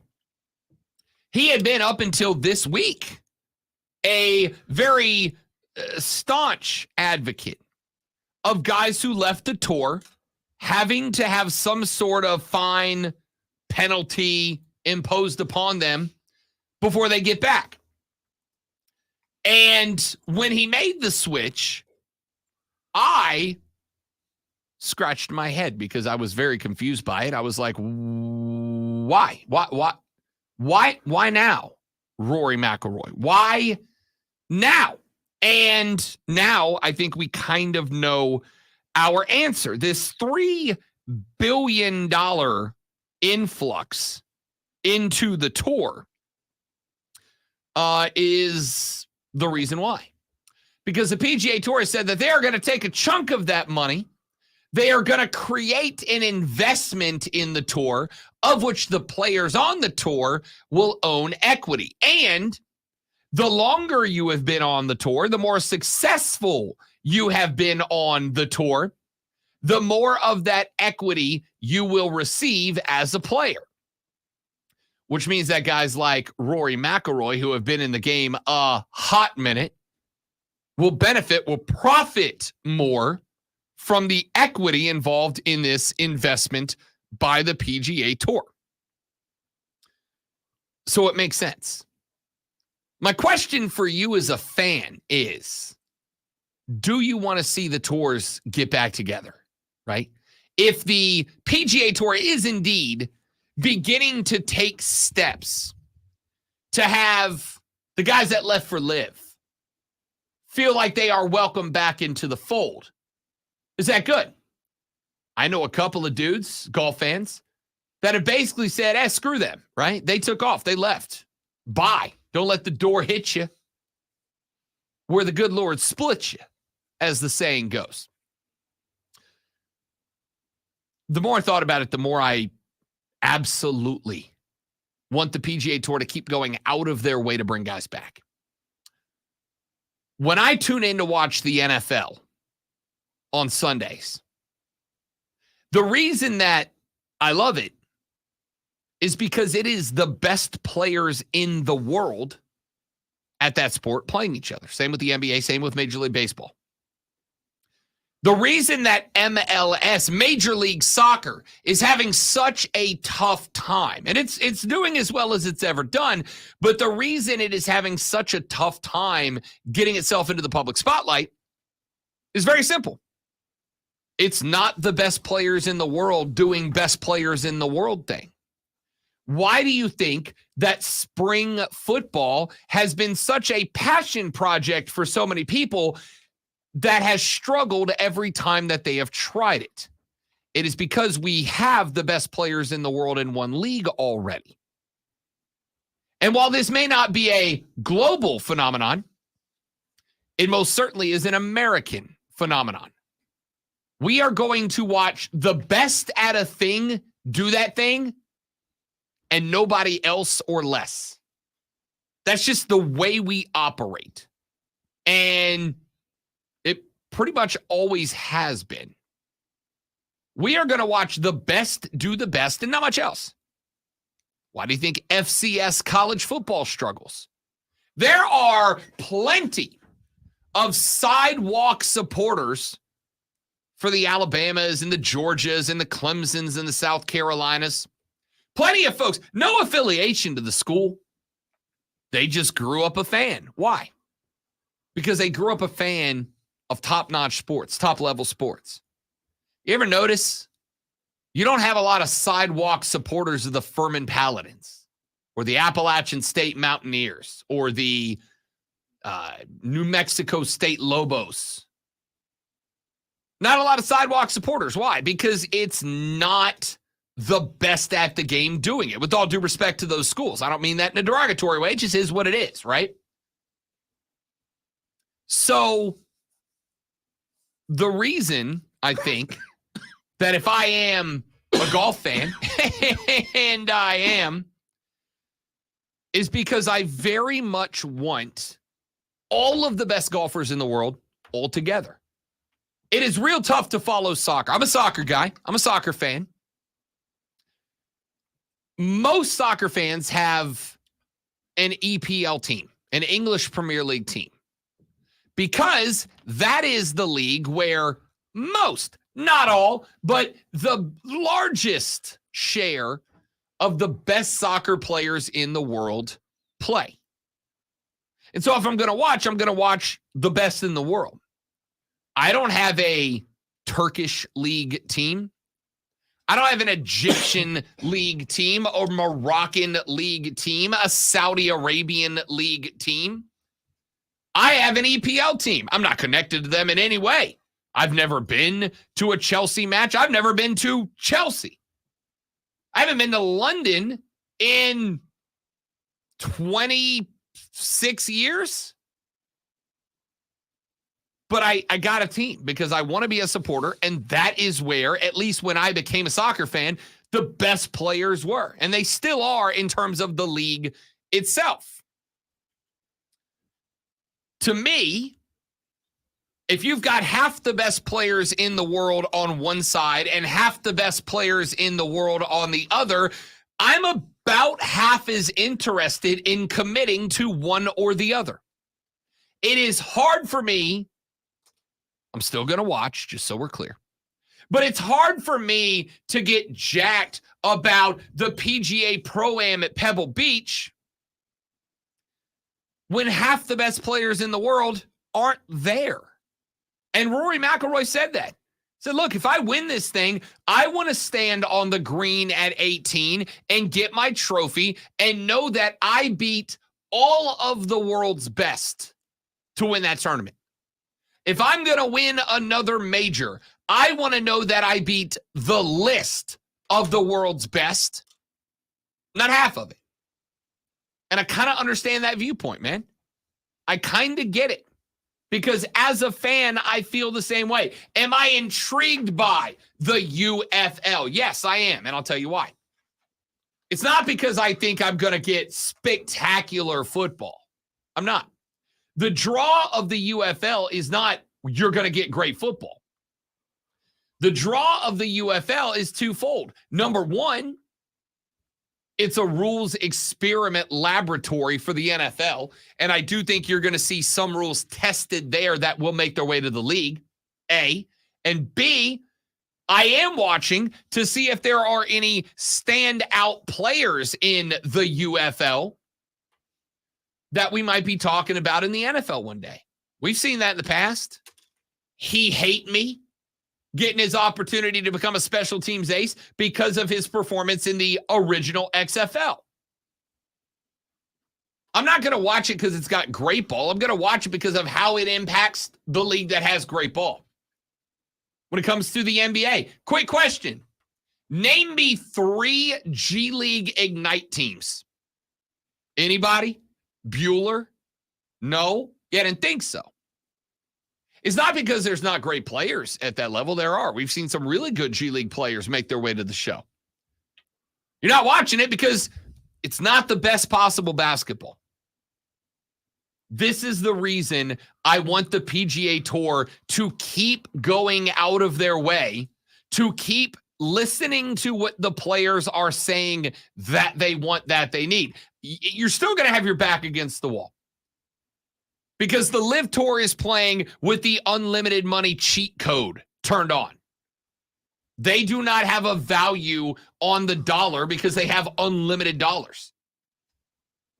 That's why Cristiano Ronaldo is playing in Saudi Arabia. It's not because they have great soccer there. It's because they're paying him $1 billion. That is why Lionel Messi playing for Inter Miami was a coup for the MLS. Because Saudi Arabia was going to literally pay him $1 billion to play football there. And he said, no, I'm going to go to America. That was a win for MLS. That's why Messi is being trotted out on every single broadcast. But that's what you're up against. You're up against a country and a public investment fund that is willing to give a soccer player $1 billion. I don't know that every soccer player in MLS combined is making $1 billion if you take Messi out of the equation. So yes, this is a big move to me. This is a huge thing for the world of golf. And if you're a golf fan, this is the most important story since the Live Tour. Since that bombshell got dropped on us. Because most of those players, when they left, had made it abundantly clear. This is about money and ownership over the league, if you want to call it that, the association that we perform for and make money for. This is about us getting some control back of a product that is carried by us. It's the same thought as NIL, just on a completely different level. No one has ever tuned in to see what Jay Monahan is going to do with his next executive order in the PGA Tour. What they tune in for is to see if John Rahm is going to knock down that 32-foot flop shot with that near side pin position right on the other side of the bunker. So the PGA Tour coming up with this investment. And instead of saying, yo, we're going to take this $3+ billion with a B dollars, and we're going to pay Jay Monahan more. We're going to pay this administrator more. And we're going to do, no, they went, yeah, we're going to give a solid chunk of this to the guys on the tour. We're going to let a solid chunk of these guys make more money, have more involvement, have more equity in this whole thing. And we're going to do that so that they want to be here. It is one thing to let somebody be a part of a thing. It's another thing to let them have some ownership over it. I want the station to do very well, but I am always going to grind more when my show with my name has a premier spot on it, right? That makes me want to push even harder for all of us to kick ass. Because I have some level of ownership. My name is stamped on the brand. So is Roy McIlroy's. So that's not to say that you're going to see a billion guys jump over and leave the Live Tour to come home. But I think you'll see a couple. And if it works well and there's more profit and down the line, that 3.1 becomes 3.5 bill and then 3.5 comes 3.75. And the equity starts to go up for these players and they start making more money just for being there. Not even performance rated, just for staying on the tour. I think you'll see guys move over. And I think you will end up seeing the tour start to claw back at the Live Tour. And I think that's good news for everybody. I really do. All right, 844-326-3663. Texture said Rory is just happy that PGA players are actually going to get some cash now. Also, too many of his friends and top players are going to Live. Yeah, for sure. I do believe Rory when he says, I want all the best players on this tour. I want to be able to say I beat the world's best, not half of them. But I also believe, and Rory has not shied away from saying, we want some ownership. We want some control. We want some of the cut, not just from purses for winning, but for the fact that people are tuning in to watch us win or lose. Texas said, I'm all for keeping traditions and history for the sport, but last season's interview on Full Swing with DJ made it hard to argue when he talks. So I got to go find the back half of that test because it felt like it was going in a positive direction. When he talks about playing less and being paid more, everyone works to achieve that goal. Oh, for sure. They're playing 3-day tournaments, not 4. They're playing about a half of the events, and they're making more money. If the goal is exclusively work less, make more, Live Tour is going to be good for you.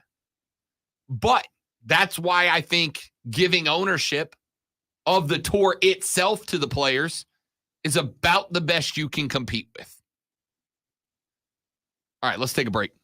We'll come back here in a minute. Got a few more stories that I want to knock out. Then we'll ask what the X is going on. And then we'll call it a day. You sick freak. I just hadn't had a reason to play that yet today, and I wanted to. It's Rob Alonzo. It's you. It's the Rob Brown Show. It's the Fan Upstate.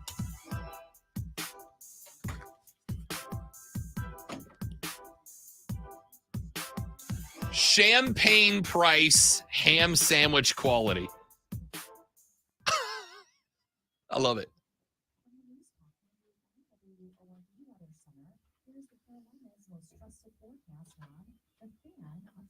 All right, guys, I'm going to step away for 45 seconds. I'll be right back.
Thanks for hanging in there, my dudes and dudettes. Wesley, happy Friday, my guy.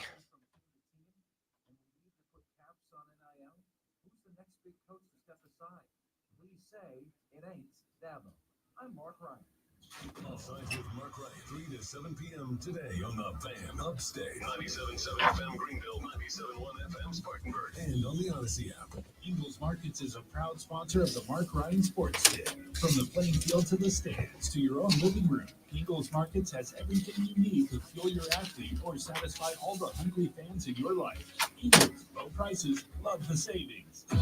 It's 2024. We know all about trends and the cult-like following they have online. But unlike all those trends that come and go, Mountain Dew Baja Blast has been enjoyed by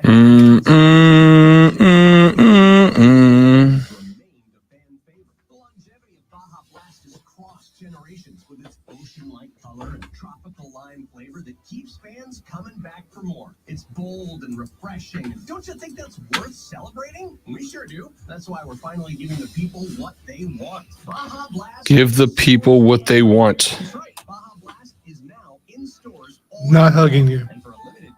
Do what? I'm not hugging you. Give the people what they want, Lonzo. We can't zoom in on the cameras, so we can't. Pick up some Baja Blast today at a store near you. No purchase necessary. Open to U.S. residents 18 plus. Subject to official rules at BajaBlast.com and 6/15/24. Void where prohibited.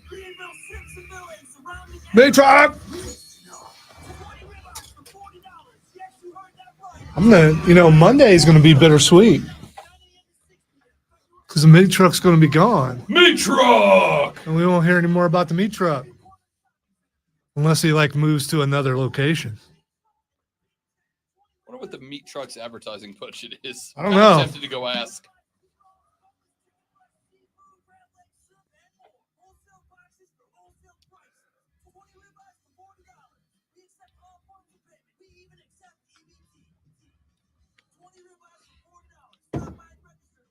You can make EBT echo in your commercial.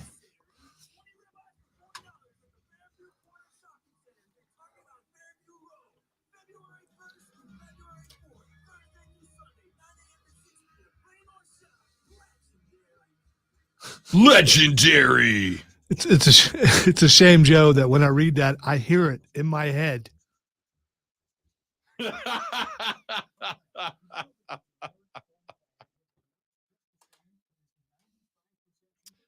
There was a butcher shop in Florida that ran with the slogan, "You can't beat our meat." And it's like it's so easy, and I'm so glad you went for it. My favorite advertisement ever was it was called the Window Company in Fort Walton Beach. It was like a blind and sheet, what do you call them? Curtain company, right? All they did was window dressings.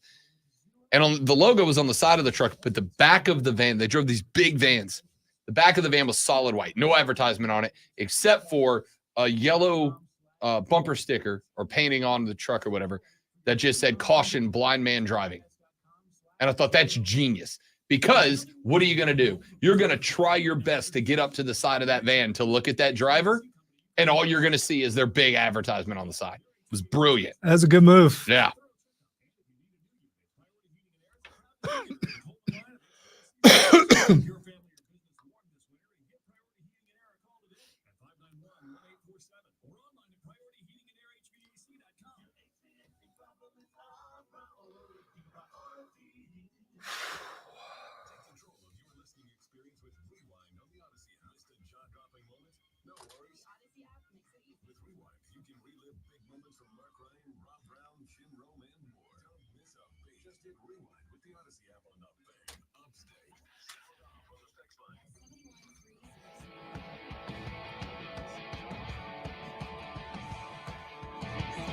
Hey, Big Daddy, how you doing? Great, Corey.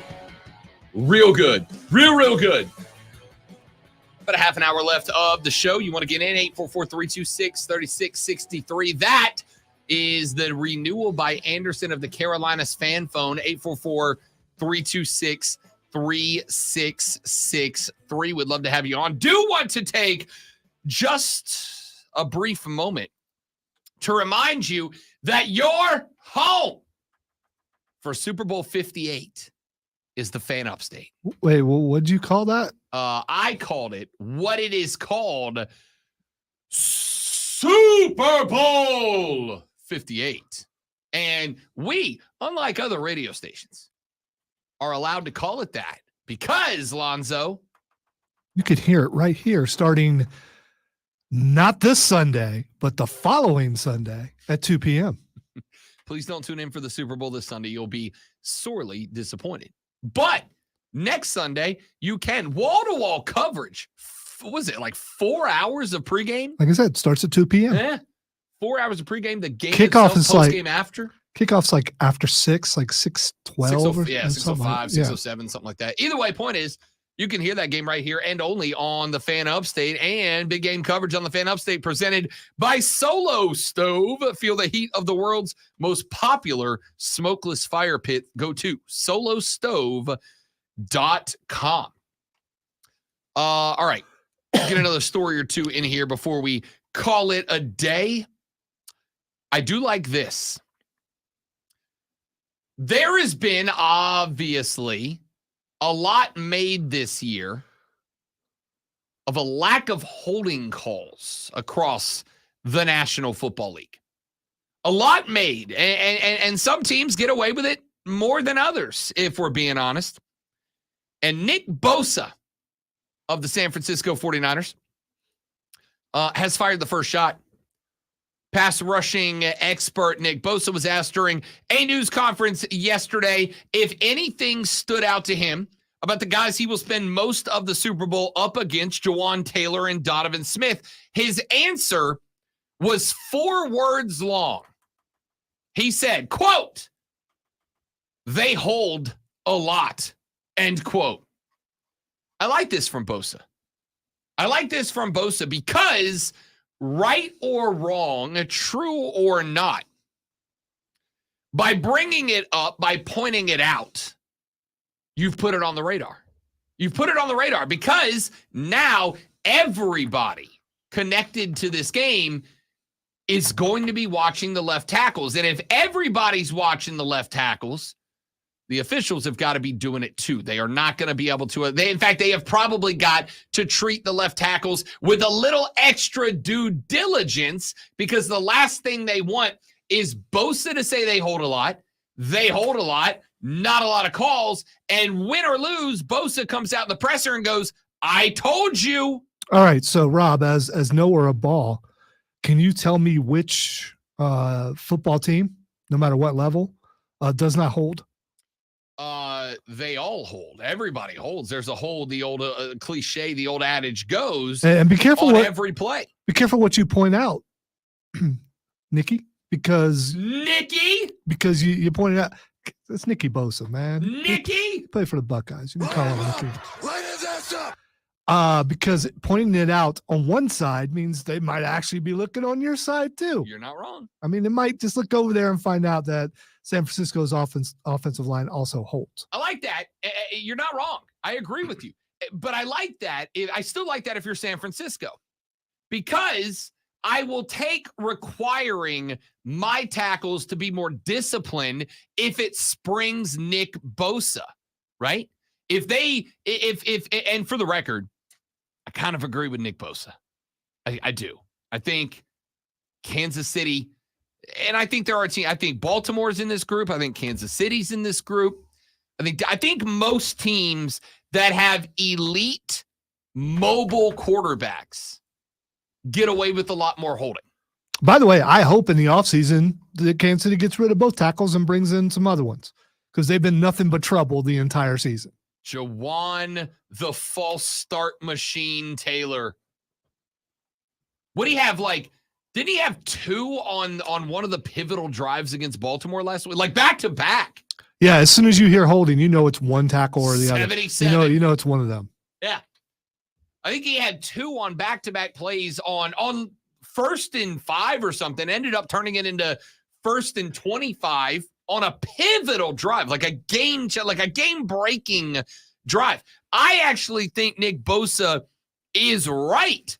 And I think to put it on the radar is good. And even if it makes the life of San Francisco's offensive tackles that much more difficult, I would rather trust that my offensive tackles will play good, clean, disciplined football if it means that Nick Bosa just became more dangerous. Because the best way to beat Kansas City, The best way to beat playoff Patrick is to score more points than him. Well, it's a real good strategy. I agree. You should be an offensive coordinator.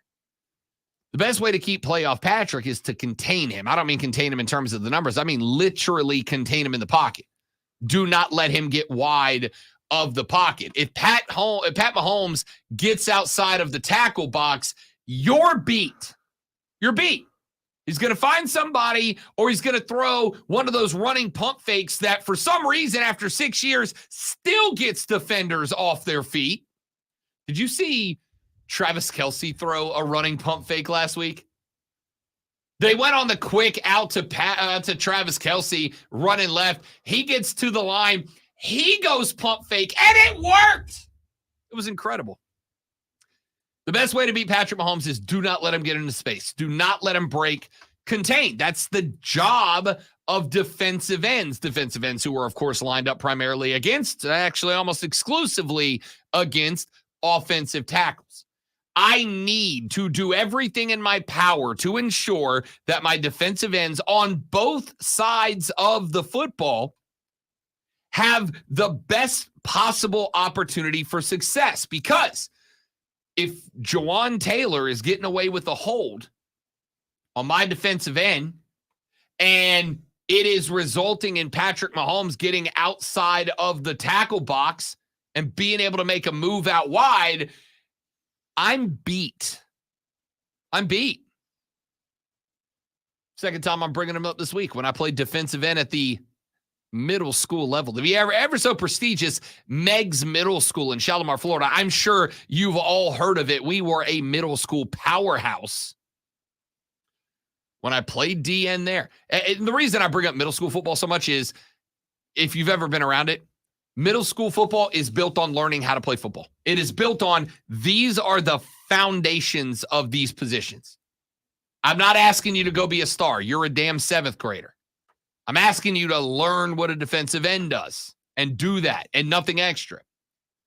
And Tom Grant, an old, gruff 1950s coach stuck in the 1990s. Tom Grant wore, Lonzo, he wore those gray standard gym PE shorts that every PE teacher had in the 70s and 80s. He was wearing those in the late 90s. Do you have long socks? Oh, yeah. Okay.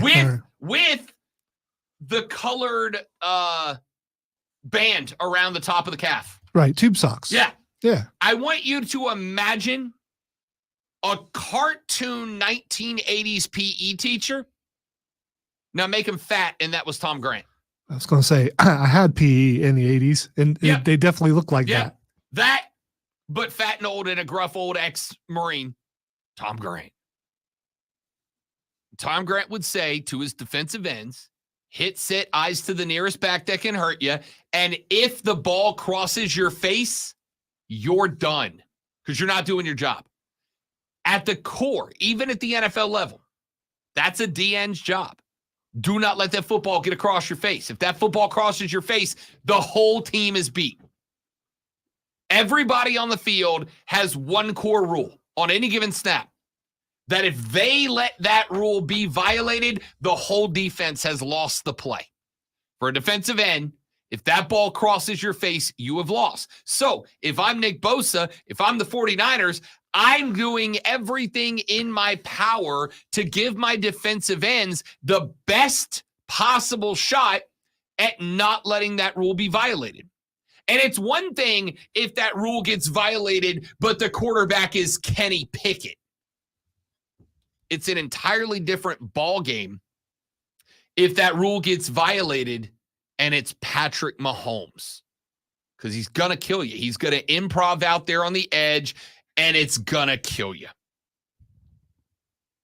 Jawan Taylor, by the way, the NFL's most penalized player during the regular season, 19 penalties called and accepted, 3 more called and declined, 7 of those for holding, tied amongst offensive linemen for the most in football. Also drew a league-high 9 false start penalties.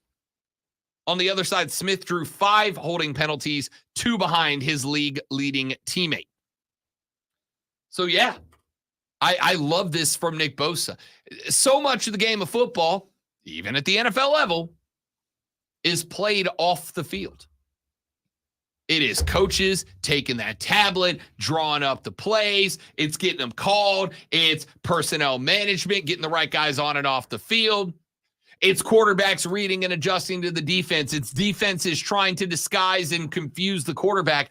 This is why we have pointed out, I love pointing out, that in an NFL football game, from snap to whistle, if you only include snap to whistle, you watch about 4 minutes of the ball in play. Yet we'll sit and watch a 3.5-hour broadcast. Why? Because the game is played when the ball's not in play too. The game is played with substitutions. The game is played with motion. The game is played with adjustments, with audibles, with disguises and coverages. That is where the game is played. And Nick Bosa is playing the game a week and 2 days early. I want for a week. People are going to be asking Nick Bosa, Kyle Shanahan, the 49er defense about this comment. Do you think they hold? Do you think that they will be penalized in this game? How do you think it's going to impact the game itself? And when next Sunday rolls around, if you are the referee in charge, Vinovich, the guy who was the captain of the crew that had the most egregious missed call in the history of the National Football League. Fight me, bro. So according to you, I'm good then, because he's not going to see any of those holding calls, so I don't need to worry about it. If the script says the Chiefs win. Well, according to you, he's the worst NFL referee of all time, and he misses stuff all the time, so he's going to miss that holding. I don't know if he's the worst of all time, but he most certainly has the worst call of all time for sure.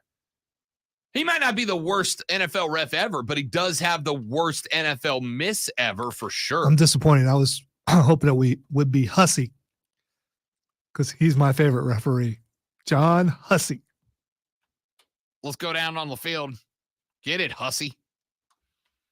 Anyway, I keeping an eye on this matchup all game long. Genuinely will be. And if you're Andy Reid, by the way, ain't you going to Jawan today and being like, my guy, if you get whistled in the first quarter for a hold, I'm going to murder you. I'm going to kill you. You cannot do that now. You are under the microscope for this game. It is something that fans all year long have complained about with Kansas City. You are under the microscope now, courtesy of one Nick Bosa. Sorry, Nicky. Don't make us Kadarius Toney you, because we'll do it.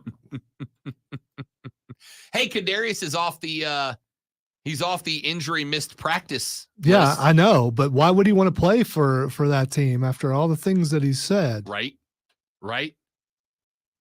Maybe, money and rings, maybe. That is the good reasons. Those are the two good reasons. My dude's gone with a capital G at the end of this year, though, isn't he? Absolutely. Yeah. Gone with a capital G when it's all said and done. All right. Speaking of gone, this segment we got to take a break. When we come back here in just a minute, couple more thoughts that we have seen out there. And then we do a little what the X is going on.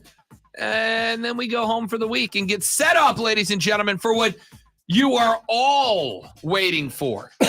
The game of the week, of the century, the Pro Bowl. Can't wait. The Rob Brown Show rolls on after this. It is the Fan Upstate.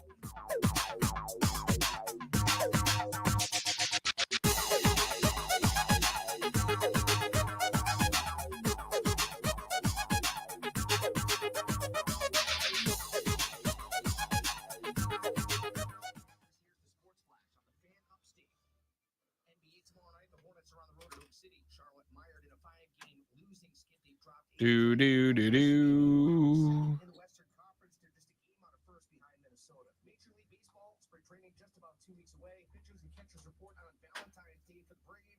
Workout is a day later. Position players report on February the 19th with the first full squad workout on February the 20th. Braves open up spring training play February the 24th against Tampa. Men's college hoops on Thursday. High Point improved to 8-0 in the Big South with a 93-76 win over Longwood. High Point led at 50-31 at the half. UNC Wilmington beat Charleston 80-74. Both teams now 6-3 in the Colonial. NC-A&T beat Hampton 59-58. Campbell with a 69-67 win at Elon.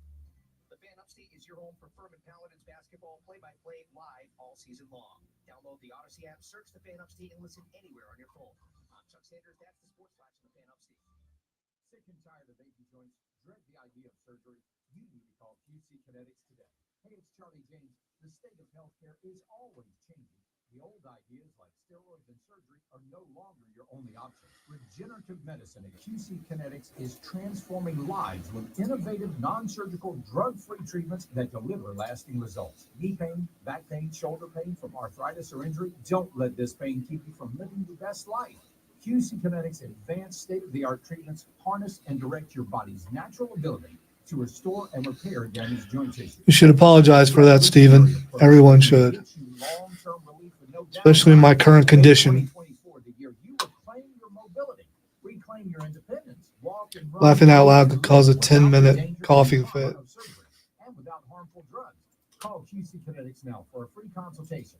864-448-3772. That's 864-448-3772, Greenville and Asheville. Golfers, the best upstate deal on golf is back and on sale now. The 2024 Upstate Golf Card gets you a round of golf at 7 premier upstate courses, and it's only $80. Order at upstategolfcard.com. 7 rounds of golf for only $80.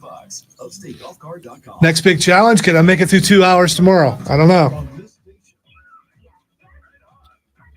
There you go, ladies and gentlemen. I was just sent this from the Madre. There is defensive end all-timer, number 76 in the program, number 1 in your heart, the Rob Brown. I was going to joke that you're 76, but you actually are 76. Yeah. Okay. All right. That is me. That is Nick Thomas wearing number 35, Joel Hernandez in 81. Guy with his number block, Frank Spitznagel, number 36, 53, Travis Michael Allen. Guess what position Frank Spitznagel played? I hope he was a tough kid. I mean, that's a rough last name to have to deal with. Frank was the guy that was on the basketball team specifically to be the technical foul guy. Okay. Like if a guy's getting out of check and he needs to be slowed down, hey, Spitznagel. And he would check in, go get his tee, and sit back down. That's all he did. And he loved it. It was his favorite thing. Dude was a lunatic. The most important part is the one you need now, and the best partner is the one who can deliver. That's why millions of maintenance and repair pros trust Grainger. Yes, I'm Bigfoot. Even hard to find products, and we have same-day pickup and next-day delivery on most orders. Maybe it'll fix itself. I don't know. Otherwise, It's because you put the phone up there in it, and you Yeah. had to focus in on Readjust it. that, and then he was a middle linebacker fullback. All right, seriously though, why?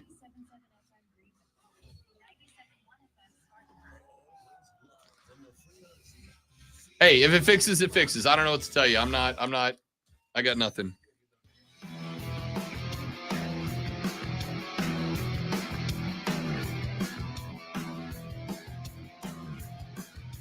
The Rob Brown Show rolls on, ladies and gentlemen. It is the Fan Upstate. I am Rob Brown, the great with Lonzo on the other side of metaphorical glass today. If you'd like to be a part of the program, now's an opportunity to do so. Let's throw this one out there just because I think it's fun.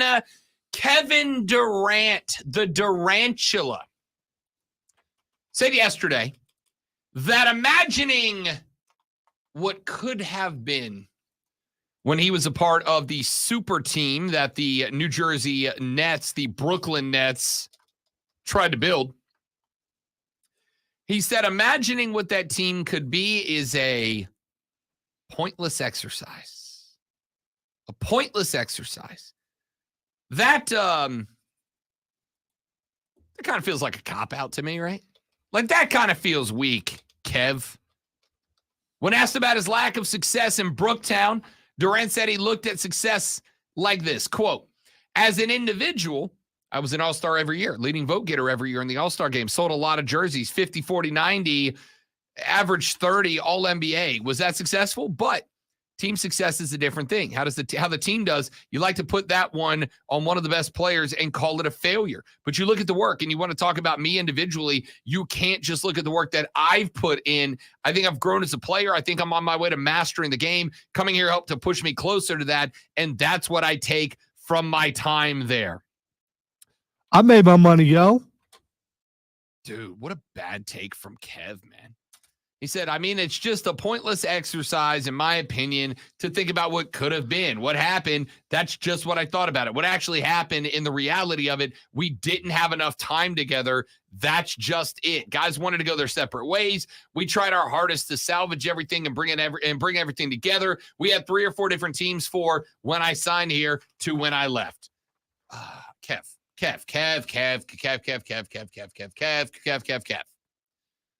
What are we talking about, my guy? What are we talking about? Yes, you had a bunch of guys that wanted to leave.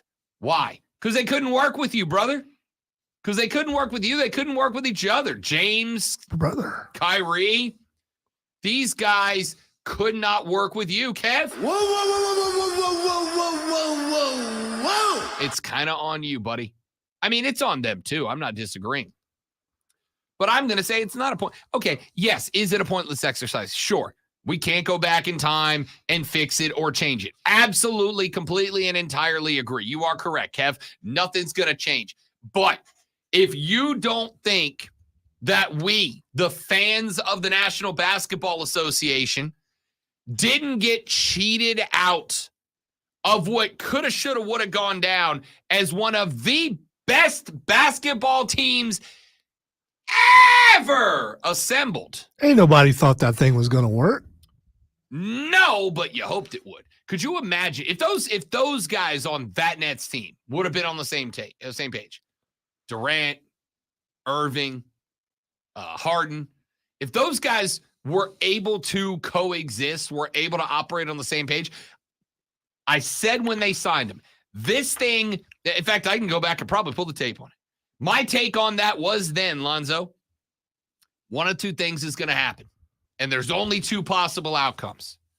Outcome number 1 is you guys are about to see the greatest offensive basketball team ever assembled. This team's going to average 140 a game. Or the other option, it is going to explode hysterically. Turns out, I was right, Kev. And now, the Rob Brown Show presents Twitter. Take that, Kev. All right. Kev. Time to see what the X is going on. Nikki. The first thing that's Xing is Johnny Ace. What an absolutely disgusting, evil, awful, terrible situation has involved around Vince McMahon and John Laurinaitis. It's evil. There's no other way to put it. What these 2 guys did, if what they did in the reports is true, and I'll tell you, the fact that there has been exactly in 0-0 pushback says it is.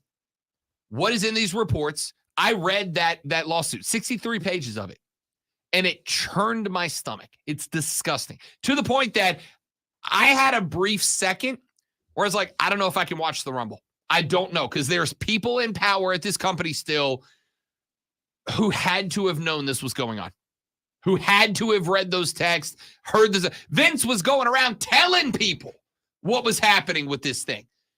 And it's hard to just be okay with it. Well, Johnny's out there apparently saying he was a victim. Oh, yeah. No, that for he sure, was, John. the things that he did, he was being forced to do. Yeah, no, for sure. Yeah, no, we all believe that. Dude, shut the hell up, dude. Shut up. All right, the next thing that's Xing is Larry David. So I don't know if it's a new season or if it's like just a new run of the show or he what. should be called up for assault for what he did. That's what he's being Xing. What'd he do? He beat up Elmo yesterday on live TV. Okay. Elmo's having a week, dude. Elmo, what? All right. Was this like on his TV show? No, he was on he was on Sesame Street? Today Show or something like that. And he Oh, there's video. He was there was battery for sure on Elmo. Okay, obviously, I mean, you can move on to the next one, but I just found it. Apparently, Al Roker's involved. Yeah, it's hard to watch, Rob. It really is. You know, Elmo doesn't deserve that kind of stuff. Was he really beaten up, or was he just playing with him? Was he just toying with Elmo? You know what? One person's beat down is another person's caress. I don't know. Oh man, I love Larry David. I do. The dude's hilarious. I think he was just playing with Elmo. Here's the thing. Larry David's entire career has been based around being just a cynical old guy. Yeah. Right? And Elmo unleashed all of us the other day when he said, just checking in, how's everybody? And America went, not great, Elmo. Not great. Larry David was just kind of speaking on behalf of America. All right. The next thing is Xing is Ned Ryerson. I got nothing. Why? Ned Ryerson?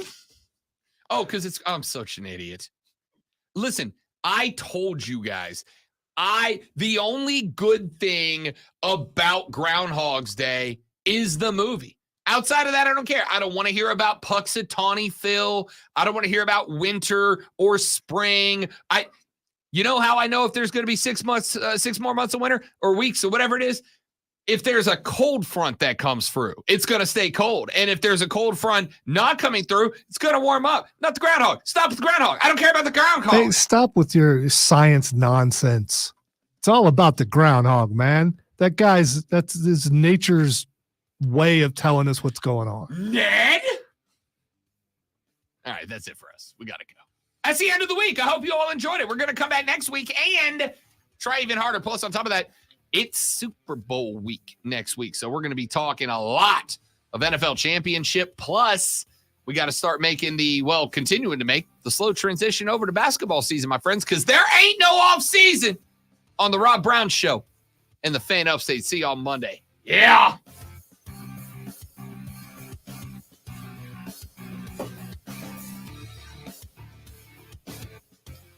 Yes, we did it. We made it. Meat truck! Meat truck. Do you want meat? Do you care if it's out of a truck? Meat truck. Glad we got to hear the meat truck one last time before we get out. I know.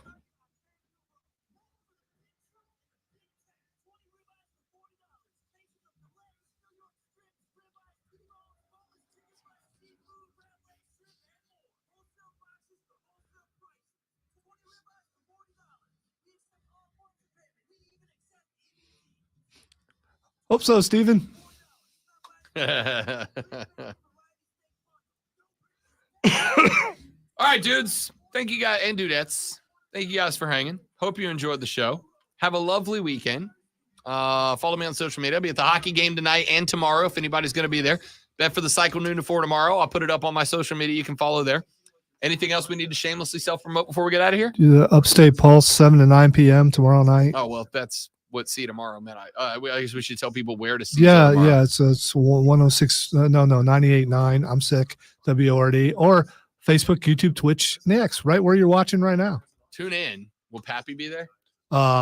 He's pretty sick. So it might be a 2-man crew tomorrow. Upstate Pulse. Doesn't mean it will be any less good. It'll be spectacular. Yeah. As always. Y'all have a lovely weekend. Don't drink and drive. I'll punch you in the face. See you back here Monday. Goodbye. I'm still blurry.